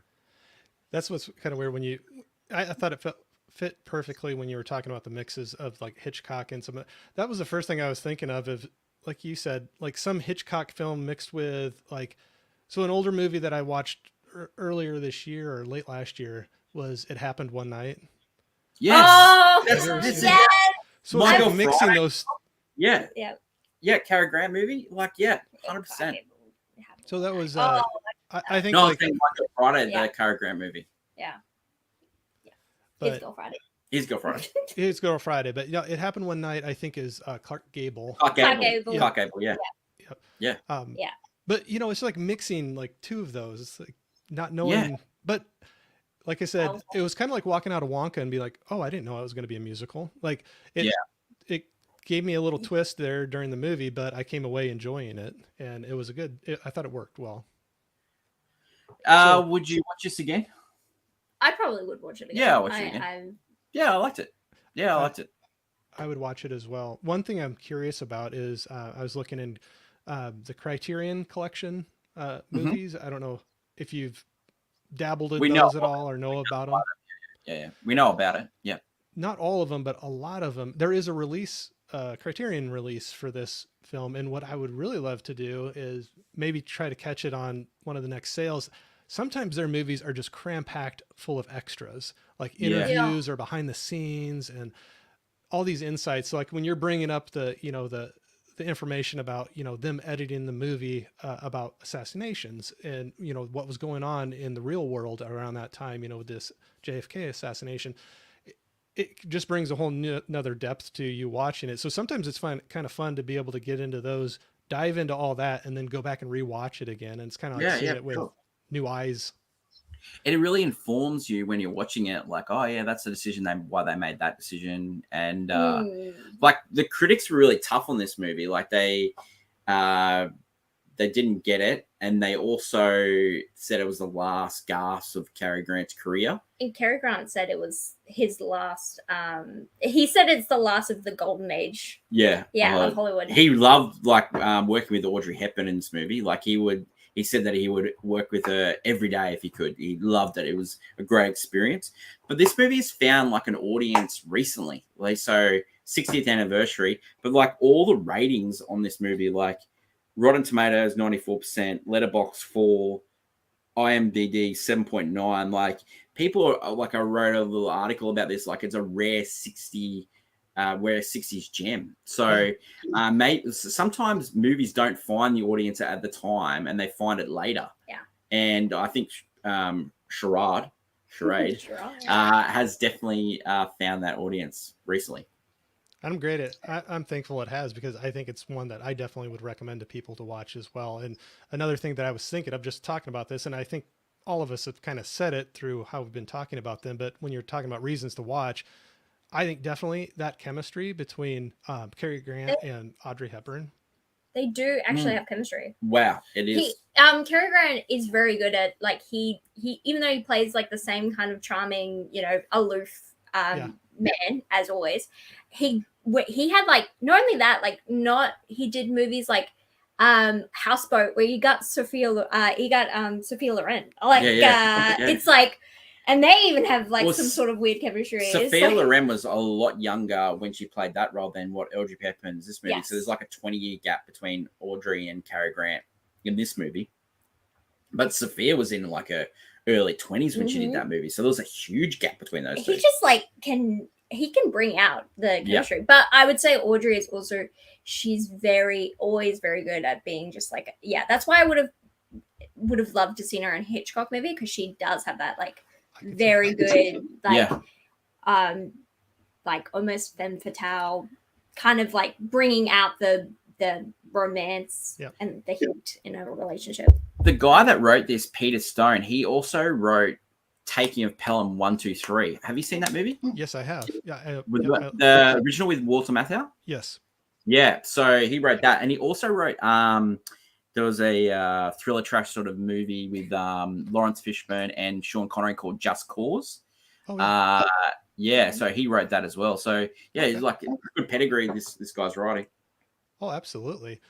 No, that's interesting. That's sometimes I don't dive as deep, and I probably should more. And that's where I think I like some of those extra features on. We were talking about the Criterion Collection. Is all of a sudden you're like, with you naming all those, it's like, oh yeah, this writer did this, and this. It's like, wow, like what that resume that they have going is.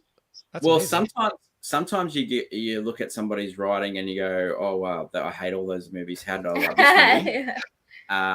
Other times you go, okay, I haven't seen that. I'm going to see that, and then you find little gems. So that's I'm like doing the research for the AFI stuff. There's like a lot of the movies have got sort of backgrounds of like other movies, so it's quite interesting.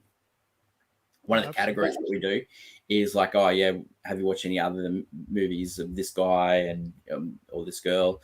And yeah, it's really interesting. Like, but you find someone at the right point of their life where they produce a movie, and then later on, circumstances change, life happens, things take them on a different path, and then movies change, and then you don't meld with that person or yourself. You grow up, you mature differently, and you find that movie later in life, and you go, oh, that actually works for me. So yeah, therefore, Hannah found Blade Runner, and I didn't. Yeah, and you didn't. Hey, that's okay. That's why they make so many different movies, right? It'd be boring if we all like the same stuff. Well, we've like Hannah and I have watched like 600 movies this year, right? Oh, and wow. some of them are rewatches, some of them are brand new. Like we've watched 250 movies at the cinema this year. Yeah. Now, Wow. not all of those are great, but we find little elements in there. There's this movie earlier this year, and we talked about it on KB's podcast show called Hypnotic with Ben Affleck. Now, everyone else we talk to go, oh man, you are zigging on that movie. Everyone, and then there's a zag, and I really love that movie, and it reminds me of this movie a little bit. It's just like that thriller aspect. I think I mentioned it while yeah. This is Hypnotic. You know, people love this movie, and no one ever talks about Hypnotic. Yeah. I wrote that one down too. I had not seen that one. I'd have to watch a trailer to see if I even remember anything about it. But wow, okay. I was not trying to be rude and looking at my phone, but when you started talking about the number of films you've watched this year, I just at the beginning, end of last year, I started using this app Letterboxd. Yeah.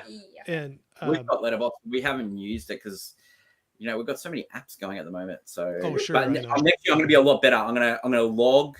I'm gonna show people on our journey of watching movies, so then they can sort of see what we're up to, and because we prep for a lot of drafts and stuff like that, so that's why we watch so many movies. So that's another reason why.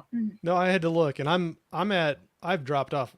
This last couple months have been super busy, and I know my viewing has dropped way off. But we're going into where I live. I'm right in the Midwest of the United States, so almost right in the upper middle of the United States. And we have the extremes of temperatures. So summer, it can be super hot and humid, and winters can be super cold, lots of snow, and it gets dark really early and less daylight. And so my viewing just jumps up like crazy when it's like freezing cold. But I'm looking at it. I'm 217 films so far this year is what I've gotten in. And you said you've gotten to what? Let's have a look. I've got my list here.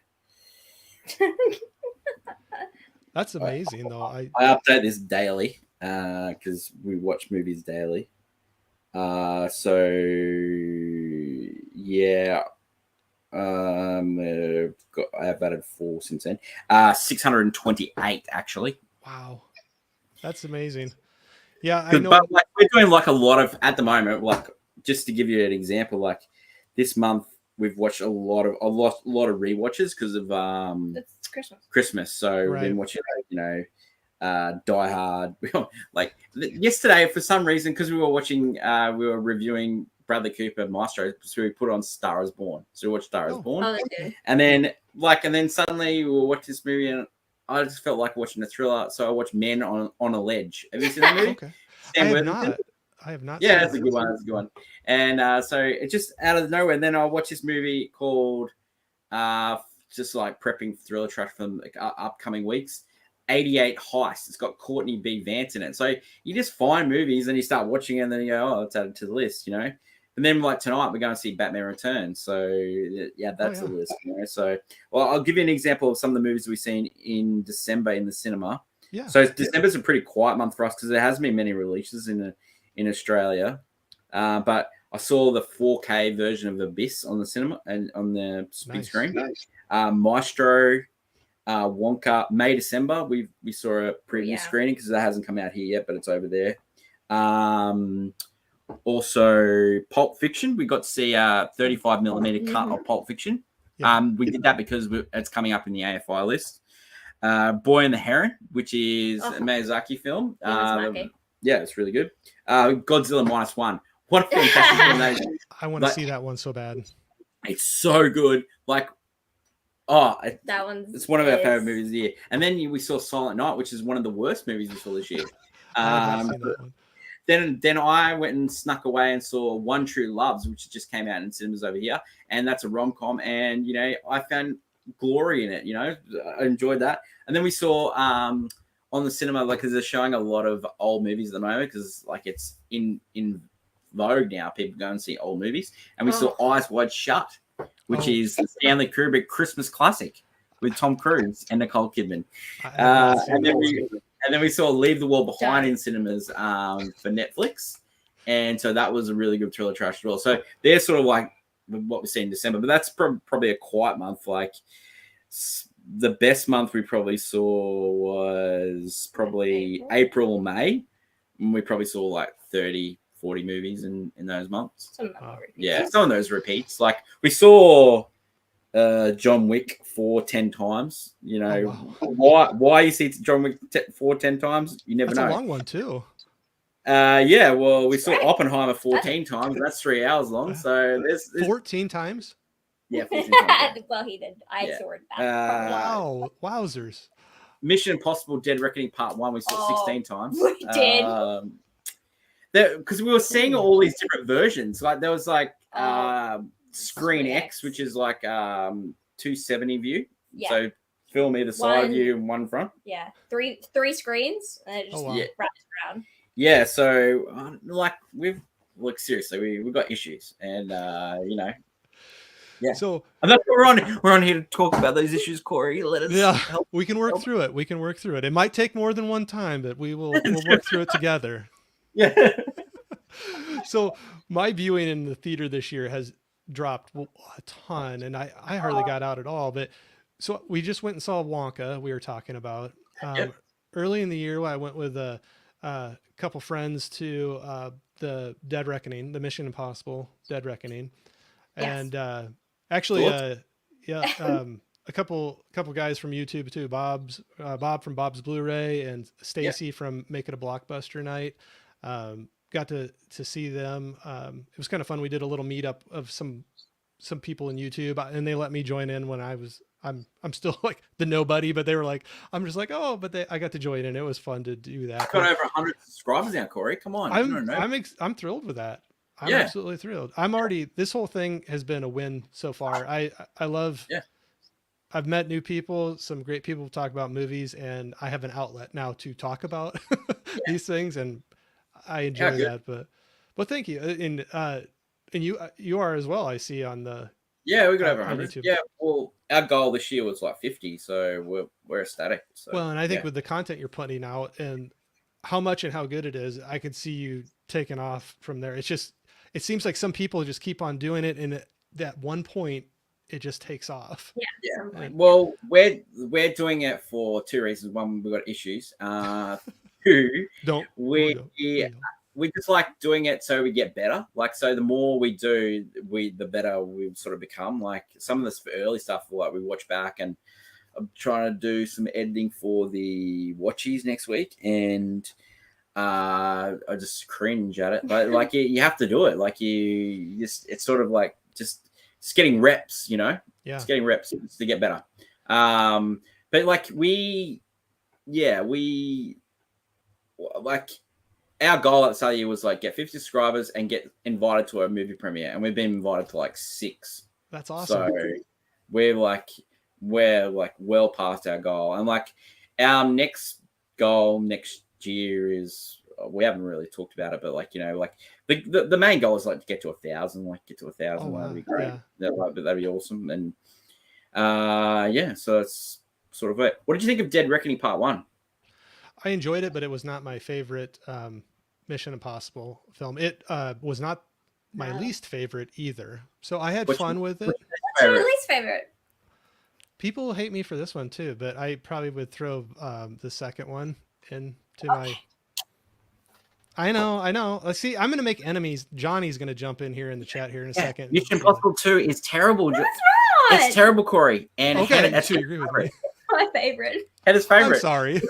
Because of John Woo. And you know why? She just likes pigeons. She's like pigeons. That's what she likes.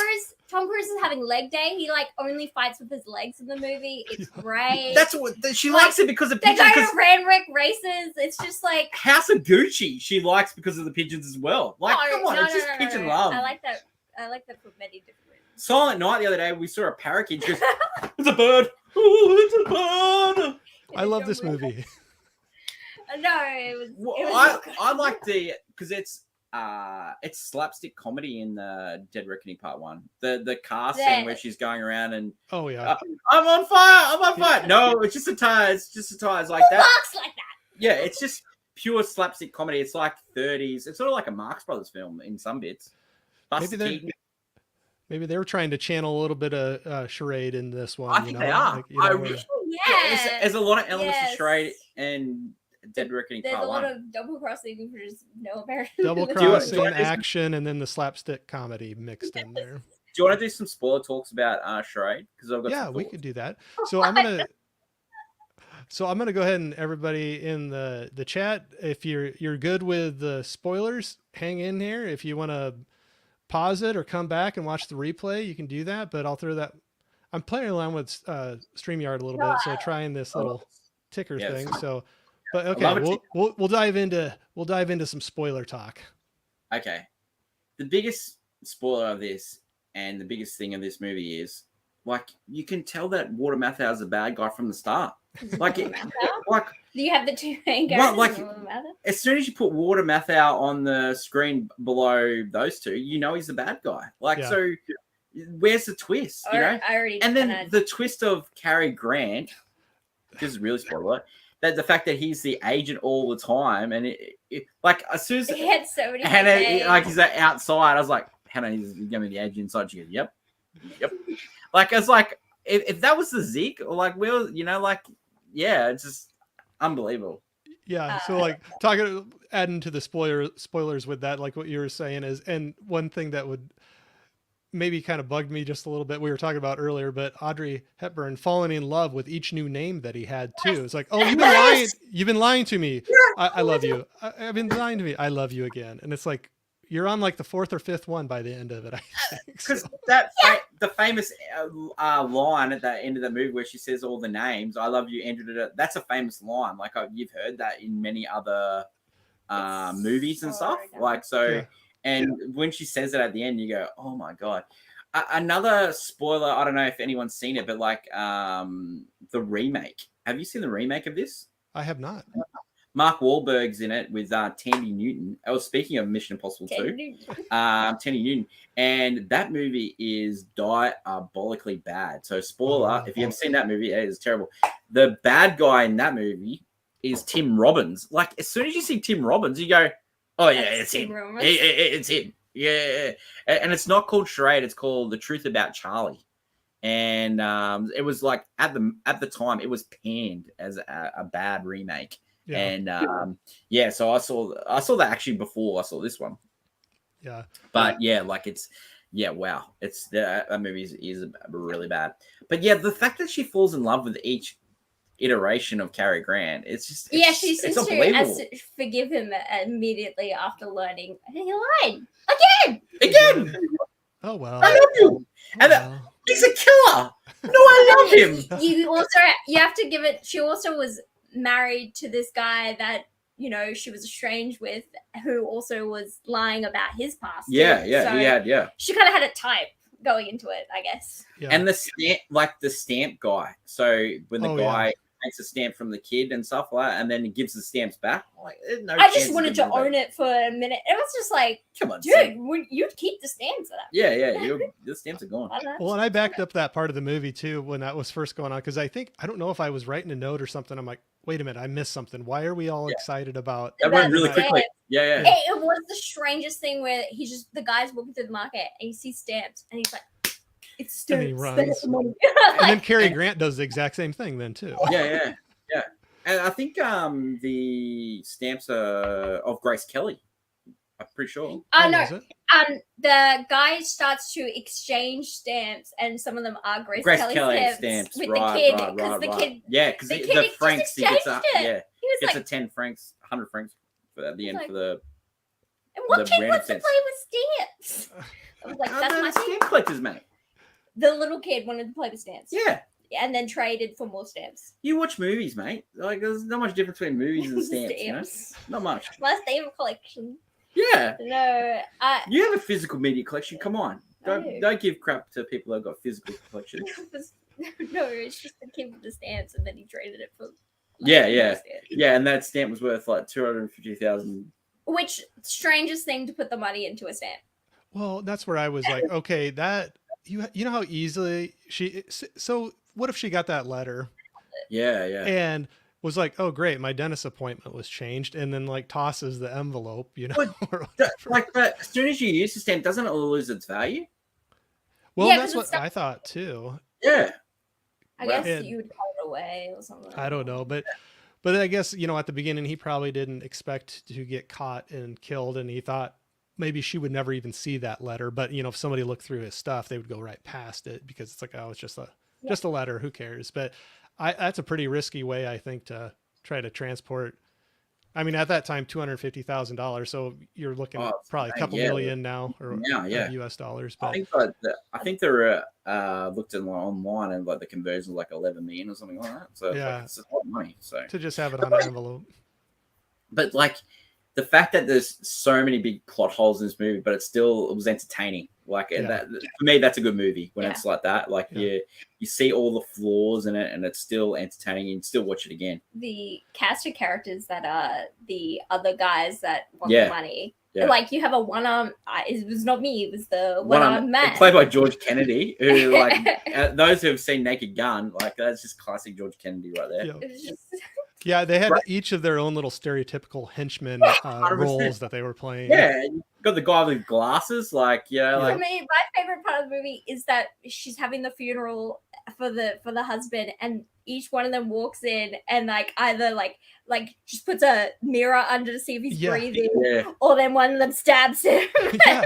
Just like the weirdest things to do at a funeral, because they're like, you know. Again, that's that what Corey's talking about with the weird humor, like a serious subject, and then you got weird like slapstick humor going on. The friend of Audrey is asking about stuff, and she's like, I don't know, I'm just the widow. Like, she has this straight. She's great because she is just so like, this is serious, like about her. But then that's when they were coming up and doing that. I remember that after you said that is, you know, her reactions to some of those things. So even if you didn't care for the you know, she was thinking about divorcing him, but he's dead and he's laying there, and people are coming up and doing these things, and like when he comes and like pokes him with the pin, she just is like, oh, like, oh, that was odd, you know, kind of a thing. And she's been in love with 5 men in like the space of 3 days, 4 Cary Grant men, and then this guy. Well, she's a hopeless romantic, I guess. We'll just go with that. So talking about some of the like plot holes thing, if you could talk to the director, is there anything you would change? Say like, oh, you should have done this or that, or you're like, nope, should just keep it exactly as it is? I'd lean into more plot holes. Do more. Okay. Yeah, do them. Do them just good enough. Like the boat scene where she's just thought that she was trying to kill him. Yeah. How Cary Grant was trying to kill Audrey Hepburn. Then they're on the boat scene having a romantic thing, and then the lights go out, and it's just like it my was God. serious. They were going to discuss something, and then she goes to seducing him. It's like, that's right. How attractive is Audrey Hepburn? Like, oh my God! Like, I know it's just amazing. She was stunning. Oh yeah, definitely. And I think Cary Grant was always that. I mean, he's always been a handsome man, you know, and always played really cool parts. And it seemed like he found his way into a lot of these roles later in his career where he was like the older, maybe a little bit suave guy and the younger woman. And Yep. 100%. He's what a career he had. Like so many great movies, Cary Grant. Well, you threw out earlier To Catch a Thief, and I really enjoyed that one, you know, as well. Yes. And when they talked about doing a reboot of a prequel of Ocean's movies, and they're going to have Margot Robbie and Ryan Gosling star as the parents of Danny Ocean, and it's going to be set in the Monaco Grand Prix. To Catch a Thief style, I'm like automatically in. That movie's great. And you mix with the Grand Prix of 1960s, like, yes, please. And like, I'm signing me up for The that. same thing with To Catch a Thief is that Grace Kelly's character falls in love with Cary Grant, even knowing he's like a dodgy thief the entire time. Yeah. And she's like, even though he's not, because he's reformed, she's under the impression that no, he totally could steal from me. But Yeah. you know, like, like, come on, Yeah. don't you want my expensive jewels? I have all this money. Oh yeah, you're gonna help me? But then she's like, she's all over him. It's great. That movie is I love that. movie is absolute banger. That Oh, yeah. To Catch a Thief. Yeah. That Absolutely. like Charade is definitely poor man's To Catch a Thief, but still good though. Oh yeah. Absolutely. Well, I can go ahead and pull off any more spoilers you want to talk about before we Nah, the banner off? like- Or? and before we go off spoilers, go hard at Watermouth Out. I Go don't hard. like Watermouth Out because he doesn't like Barbra Streisand, and I don't like anyone who doesn't like Barbra Streisand.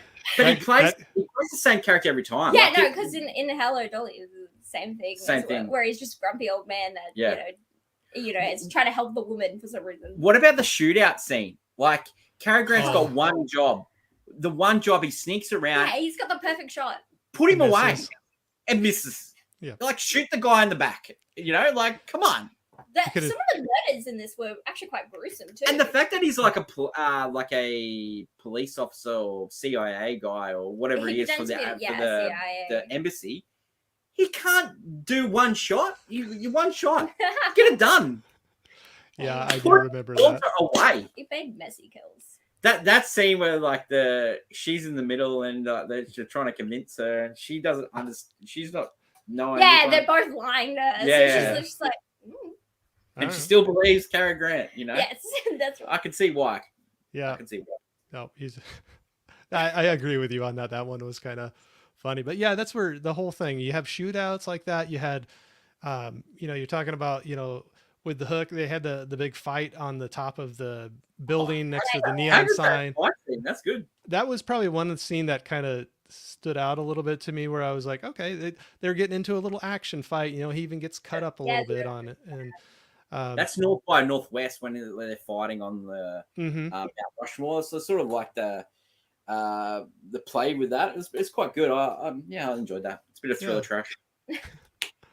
Oh, that's awesome. So, well, I was gonna say, so overall, you said definitely recommend to somebody to go out and watch it. Yeah, definitely watch from I agree Pete with and that. Watchlist. Well, and as I say, I know I want to kind of watch the time for you. I know a couple other people just jumped in the chat. I might just run through quick and say We've got time. hi a couple people. But yeah, just throw up your hand if I need to. No, we're having a great shut time. my mouth. Okay, good. No, let's just keep going. Saying hi to Dell. Oh, Dell was saying I need to see more Cary Grant movies. He's classic. 100%. Yeah. Yeah, there's Houseboat, That Touch of Mink. What was he in? He was in His Girl Friday, of course. Yeah. Philadelphia Story, which got remade into High Society. What else did he do? He did some. I'll go through. There's actually Was he in, recently. Bringing Up Baby? Yeah, I think so. Wasn't he? That was him. Wasn't it? Father Goose. Yep. And a Fair to Fair to Remember. Remember. That's it. Yeah, Fair to Remember. Yep. Keep going. Recently there was a The original Night and Day. the original Night and Day. Arsenic and Old Lace is one of the best Oh. slapstick comedies. Oh god. No, recently there was a I think it was a British miniseries about called Archie, which is about his life before he became Cary Grant and like the story behind it. It played by Jason Isaacs. So yeah. He did Bringing Up Baby, and there was also The Only Angels Have Wings, where he did Yes. with the great Gene Arthur. Have you seen any Gene Arthur movies, Corey? I have to look. I'm not thinking of any right off the top of my head. She's in the reporter and Mr. Smith Goes to Washington. Oh. She's have you seen that? No. That's amazing. Oh, You have to see that. If you like a black and white film, then it's Frank a must Capra, watch. classic. That's Like a lot of people say that's even better than It's a Wonderful Life. Jimmy Stewart plays a kid senator and he gets accused of corruption, so he decides to filibuster and Oh, yeah, it's Jean the- Arthur helps him. She's like the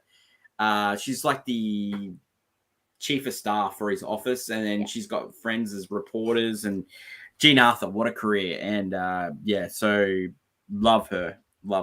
They also did The Holiday with Yeah, It's a really good one. I really like that one too. Yeah. Yeah. I remember watching that movie and I was like, I never got to go on the holiday. I never got to watch that part of The other Hepburn. yes. Jean Arthur was the mum in Shane as well. Have you seen Shane? Oh, it's been a long time ago. I'd have to probably go back. It'd probably be almost like a first time watch again. That's been a long time ago. back, Shane. Come back. We had Del agreeing with you that Blame It on Rio is fun but cringy. Yeah. Oh my god. I rewatched that a couple of years ago, and that movie's like amazing. I just couldn't believe it. Del said he's at 263 movies this year. I didn't tell. Holland's saying, "Oh yeah, Corey, put Eyes Wide Shut on your Christmas list." No. Have you seen Eyes Wide Shut, Corey? No, I have not. Good. I have not. I know what it's about. I don't know. There's so many other movies I want to watch. Did you like the score in this movie, Corey? The Charade, Harry Mancini's score? Yes, I did. Score in Eyes Wide Shut. There's just one single piano played through the movie. Like, it's famous for the "Baby You Did a Bad Bad Thing" song by Chris Isaac, but there's this score, and it's just simple piano notes, and then it gets faster as the tension builds, and dung, dung, and all throughout the movie, and then so it just gets a little bit louder, and then when something changes, they just change the chord, and it's wow.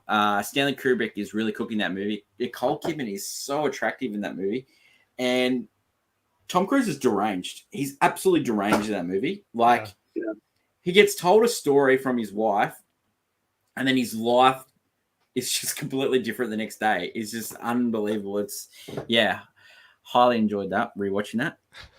No. Hannah, we weren't sitting together in the cinema, and I looked over to Hannah, and she was like falling asleep, and like usual Hannah. I was awake the entire movie. It was only the last 10 minutes where I Hannah passed out. When I know she's when shaking. I'm looking over to Hannah, and I know when she's like hating something, she's like moves in a chair and all that. So I can. And I said, "What did you think of that movie?" That movie was. That's not terrible. That's the worst thing. I wish my eyes were wired shut. Wired shut.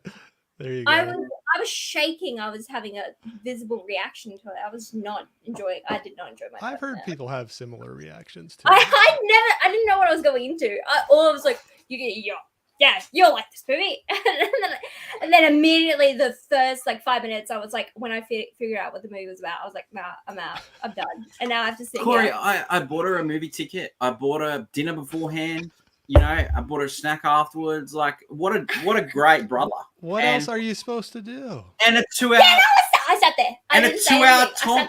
Sat there. And a 2 hour Tom Cruise movie. You're welcome, Hannah. You're welcome. Christmas came early for Hannah. Take her to Mission Impossible 2 when it screens again on the big screen. Mate, even at the time, I was like a big Tom Cruise fan, and I didn't like that movie at the time, and I still haven't. Yeah. What do you mean? Well, it's a golf club. It's there. That's funny. It's not a Fallout. It's not a Mission Impossible 1. Like Mission Impossible 1 with Brian De Palma directing. How good is that movie? That's a good one. Yeah, that's a good one. And it's kind of crazy the change the series went with too. Green Knight. Two set it on the path of greatness. Yeah. Two set it on the path of greatness. The only thing I can recommend about 2 is it was set in Australia. That's it. It's true. That's it. Great country. There you go. There you go. It's true. Hey, Cody. Oh, sorry. Go ahead. When I need great Wi-Fi, I go to the Outback because that's where it is. Why are they going?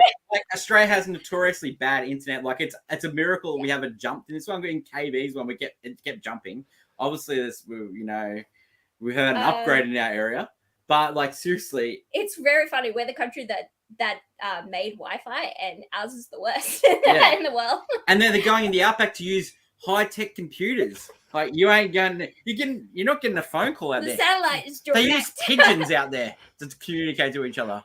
You're just like, oh, you lost me. You lost me on the movie now. It's unrealistic for me. So Well, nothing to be like. No, I mean when jumping you're out. watching it and you're like, nah, it's not gonna not happen. the jousting with motorcycles Yeah. and kicking wasn't realistic. It's no Yeah. number 3, Mission Impossible 3, where he's on the window and he's like drawing how he's going to do it. Like that is geometry right there, people. We taught you math. That's funny. I was gonna just run through a couple more quick here. Jeff, how you doing, bud? John Doe Gigolo. We got Johnny saying Mission Impossible 2 is the weakest of the Mission Impossible franchise. John Woo ripped off Hitchcock's what's wrong with that? Notorious. Johnny, you're What's on wrong my with favorite that? person list. I'm sorry about my Blade Runner take, but that is a great take. And What's wrong with it's so true. John Woo just rips off all the thing, and I'm there for it. that? Woo. So now more need to see Notorious. I need to see it too. Actually, I've not seen Yeah. that one. It's a great call from Johnny. That is perfect. People are saying hi to each other. Just waiting for bated breath for my copy of Fog City to get here. Okay. All right. All right. I'm going to probably skip through just a few. I want to make sure I don't miss anybody to say hi. But so what do you have coming up here? I know, like I said, I'm going to keep you good on your time. I know you got things going on. Okay. What do we got coming up? We have got, so we dropped today our reviews on Wonka and Maestro. Yeah. Earlier this week we talked about Blade Runner. Tomorrow we've got movie news, and Hannah recaps all the new releases that we have in Australian cinema. So we have this holiday after Christmas called Boxing Day, where normally you repackage gifts and give it to people. But no, we do movies. And no, usually it's cricket. Yeah, well, cricket. Yeah, cricket's big over here. And then we watch movies. So big movie week. So we'll preview all those. Then Blockbuster game this week. It's Christmas movie edition. Hannah is behind by 5 games to 2, so she needs to catch up. Well, I get dealt the bad cards. So that's fine. That looks like a fun game. Yeah, it is. You can buy that. So it's a really fun game. It goes into, so you do head to head, and then it's like a team game, and so you get 3 movie cards each, and then you get to act, quote it, or one word from a movie, and someone has to guess it. And then when you get all the cards from all the genres, you win the game. Yeah. So it's quite good.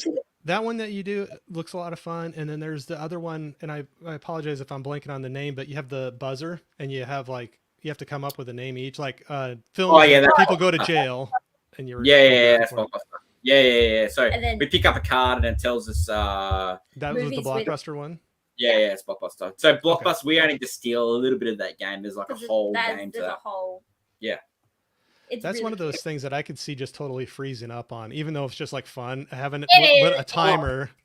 The first couple of times we did it, so when we play it at home, we're really great at it. But the first time we did it for the camera, oh my god! Like I was so bad. We messed up. And so many people gave us so many negative comments. Like, you don't know movies at all. Blah, blah, blah. I'm like, yeah, well, it's hard. Ghost movies. And we didn't even say Ghostbusters. Yeah, we didn't even say Ghostbusters. God, that's terrible. The first couple times I taped myself to, try to put a video out, I had trouble saying my name the first couple times. So I could let alone if you're like trying to come up with film titles, going back and forth. We've been doing this for like 6 months before we started Blockbuster, and we thought, oh well, we're really good at this, no problems at all. And then bang, we did this, and we were like, we suck at this. It was kind of really do. I just wanted to use it for the joke. Then we've got Triller Trash this Saturday. It's seen to be believed. It's so good. So you look forward to that. And then we're doing the Christmas draft, so we'll drop that over the weekend. I think there'll be a video component to it, but it'll be audio podcast as well, which you can get it on YouTube, Spotify, Apple Podcasts, and the categories. So let's talk about some of the categories as well. Go for it, yeah. The Christmas categories. Like some of these categories we try and make a little bit of fun of. And so first category is Now I Have a Machine Gun. Yeah. That's the action Christmas category. Home for Christmas, which is our family Christmas category. Christmas Cracker, which is comedy. Sitting on Santa's Lap, which is our best Santa. Okay. The Kiss Under the Mistletoe, which is our romance draft for Christmas, and then just Wildcard. So there'll be all categories, and we'll try and draft the best one, and then everyone that's watching this live stream should vote for Pete and Hannah's watch list. Because the other guy is evil, and he does not like physical media, and he does not like movies, and he's evil, and so vote against him. He's just fine. He thinks Ridley Scott is overrated. Do you think he's overrated? So you get invited to a draft, Corey, right? So it'd be like this: you invited us onto this show, and then rounds charade. But he goes, we did a couple of drafts of Mission Impossible and ranking shows and all that, and we did sort of me and Hannah doing it. And he goes, I'd love to be on that, what's the next one you're doing? I said, Ridley Scott. He goes, I love Ridley Scott, yeah. So we're doing the thing and we're talking beforehand. We're not saying anything. We're saying all complimentary things about Ridley Scott. Camera goes on. And we're talking about Ridley Scott. And then he goes, I've got a hot take. You guys got a hot take? I said, yeah, we got hot takes. So you want to do yours first? And he goes, yeah. Ridley Scott, overrated. And I'm like, what? You're on a Ridley Scott draft. And you're saying he's overrated? I just wanted to end it right there. And then some of his takes in the whole thing, mate, he just picked movies because he picked them. Like, I'm going to pick Blade Runner because it's so popular. He picked Alien and Blade Runner and then gave us nothing. Yeah, and like, so have you watched that movie? Oh, yeah, not recently. I'm like, come on, mate. Oh. So people, vote against Denny. Yeah. Denny, nothing. Give him social media hate too while you're at it. Like, No, we're just gonna be all good fun ribbon. When we do this, this thing's serious, huh? Yeah, it is serious because we've copped grief from him for weeks that he won. Like, we had 60 votes for the draft. I don't think he got 50. And I got 10 and Hannah got 0. But I won. It was a moral victory. There you go. Yeah, Hannah doesn't care about popularity. She only cares about one thing and one thing only: drafting House of Gucci. I tried to see if I could get House of Gucci on the Christmas one, but apparently, no, that doesn't seem right. So draft, and then we've got Kenny Gets the Movie, which is where. So those who haven't seen Kenny Gets the Movie, we try and do a normal scene in our life, and then we match it to audio from a movie. Yeah. So, for example, last week I was like saying, Hannah, have you bought the milk? And then she comes back with me with eggs and fabric softener from Macaulay Culkin from Home Alone. So, just funny stuff like that. Yeah. And then next week we do AFI podcast, which is Do the Right Thing from Spike Lee. Yeah. And then we have our first annual award show called The Watchies. And we'll give out some great awards. Hannah, you want to tell Corey some of the funky categories we've got? We have best hat in a movie. Because there was a lot of hat game this year. It was a great hat game. Best teeth, that was Peter's recommendation.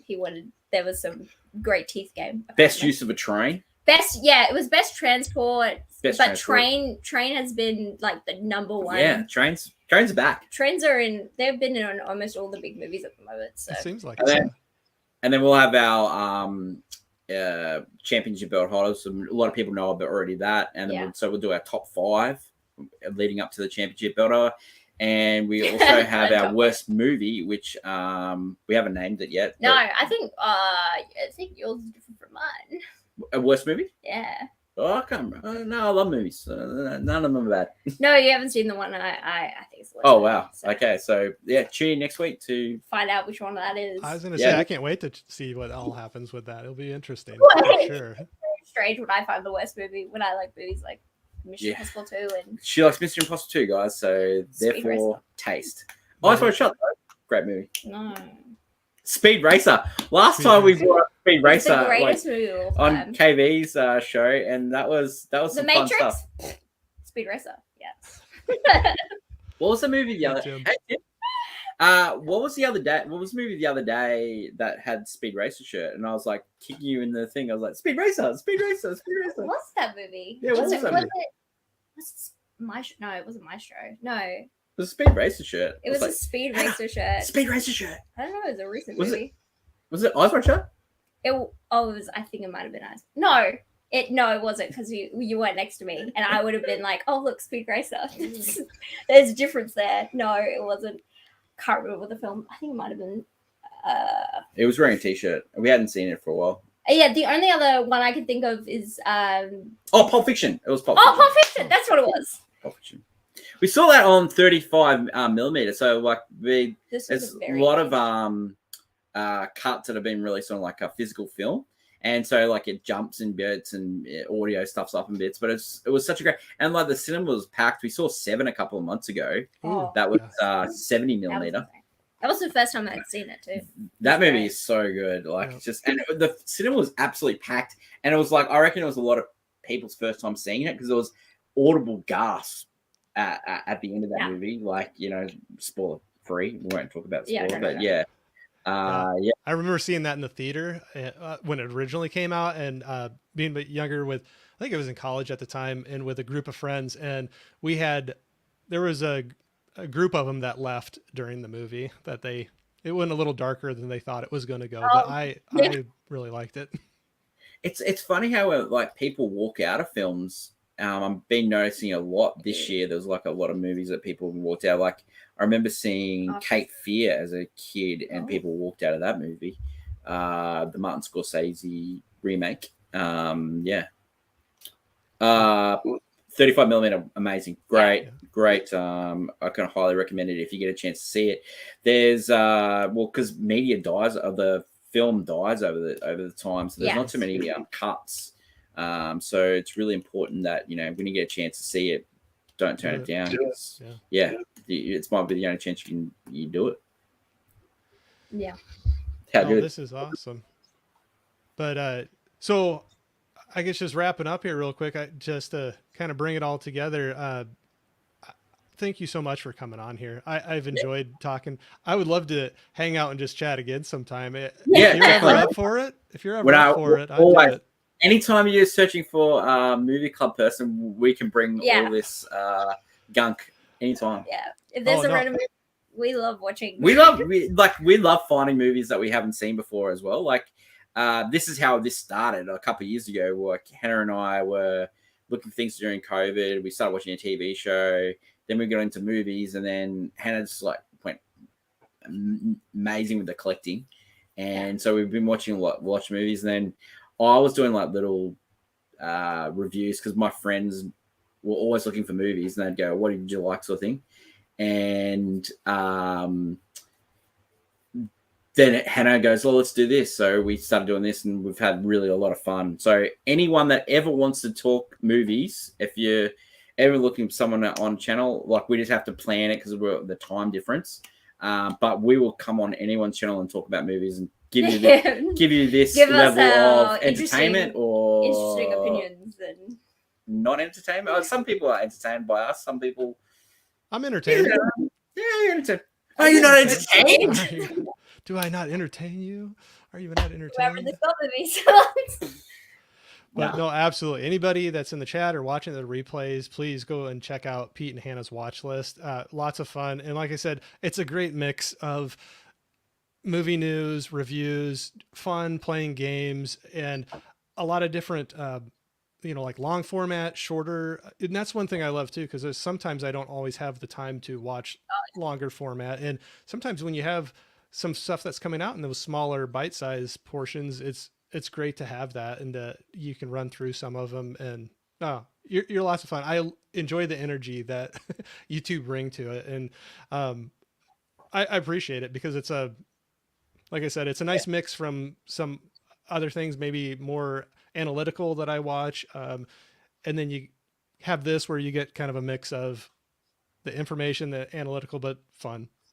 Yeah, well, that's what we sort of try and bring, and we do put a lot of effort in it as well, like and it's appreciate like the feedback and stuff like that, and reaching out to other people, and what we like what you've watched as well. Like we do research when someone asks us to come on as well, and we watch stuff, and it's been great watching your growth as well. So thank you. Well done to you. And like all these people in these chats, like we'd like to watch all the stuff, and I do watch a lot of it back, like I still watch KB stuff, and some of the other guys like Tim Talkies, I'll watch his stuff, and so I really enjoy that sort of stuff, and so it's good.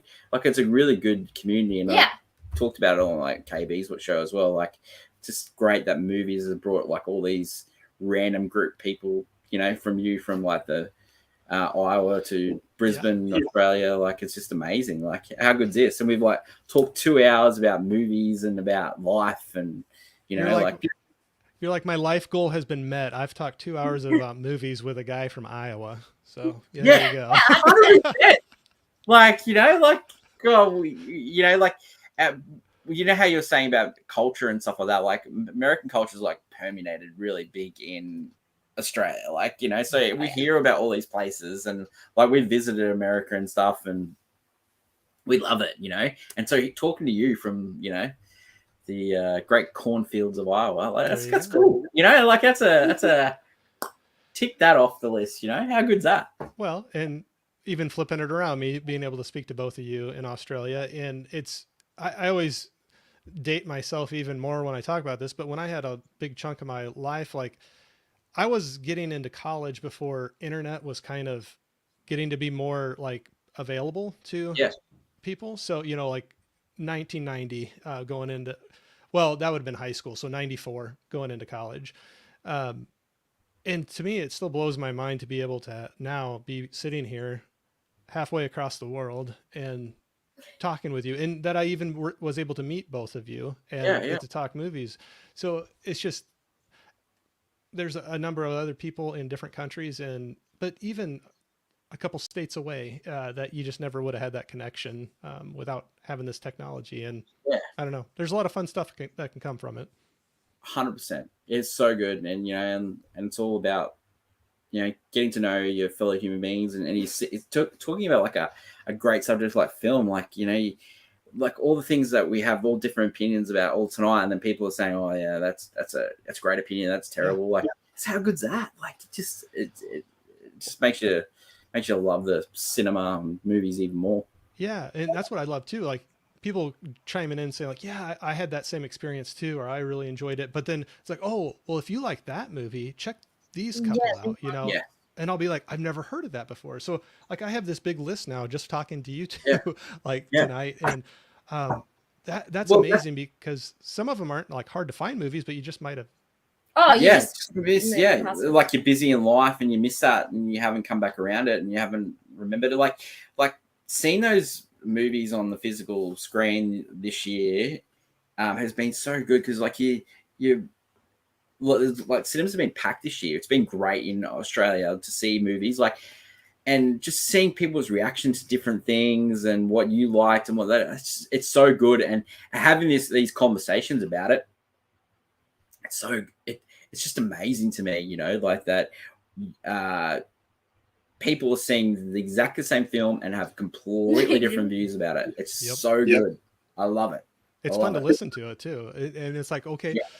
And then when you have the people you can be completely different sides of love it or hate it, but then you can have like a civil discussion of like, well, what did you love about it? Or what did you not like about it? And sometimes you can get things pointed out and be like, oh yeah, I guess I didn't catch that, or that I didn't come across that way to me, but I see what you're saying. Or it's like just unraveling like a puzzle or a gift, and like each different layer has a different texture to it, and it's just amazing. Like, I wish life was a bit more like this, where people like just talked about life and now all these different stories and stuff like that. It's like movies.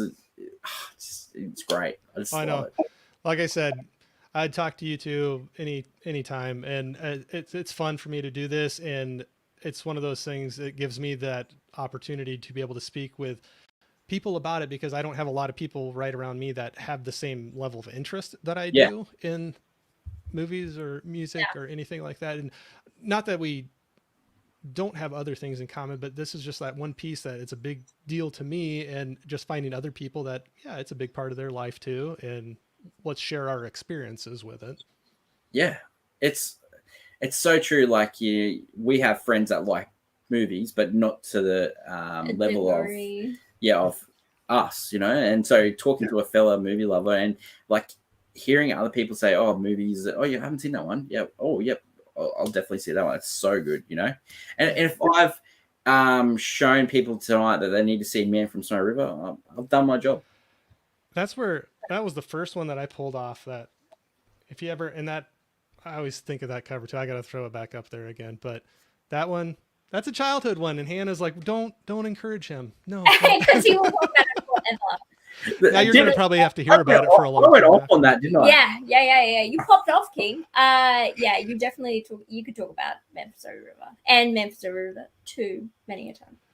Yeah. Now that one I haven't seen as much. So I'll have to go back to that one. But the first one, I remember we didn't have a ton of VHS tapes when we were younger in the 80s. It was just still pretty expensive. And so we just didn't have very many, but I remember that was one of them. My brother and I just have a lot of part of it. I like the movie a lot, but part of it, a lot of times you have a connection to these movies that are beyond the film itself. And I just remember my brother and I hanging out on the couch and watching the movie together a lot. It's just amazing that you had that experience, and then someone across the world having that exact same experience. Because me and my cousins used to watch that. There was all these movies that we had. This was one. Another one was Farlap, which is a horse racing movie, starring the same guy from Memphis River. He played the title role in Farlap, and all these different movies. And then posters in the background that we used to watch. Hook, we had that on VHS, and we watched that till it broke. It's just amazing. That you're having exactly the same experience all around another side of the world. So good.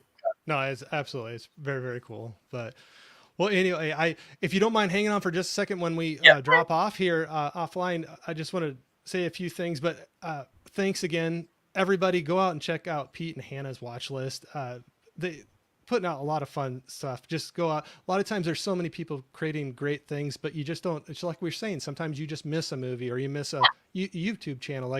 Go out, give them a shot, and it definitely worth your while. Entertaining stuff. So everybody in the chat, everybody that came in tonight, thank you so much for joining along with the conversation, throwing the comments out there. That's always a big part of the fun, being able to talk to everybody and see the community talking. And even if we're not directly involved with some of the conversations going on, I just love seeing it. It's like being at a big party and your friends are just mingling around, talking to each other. So.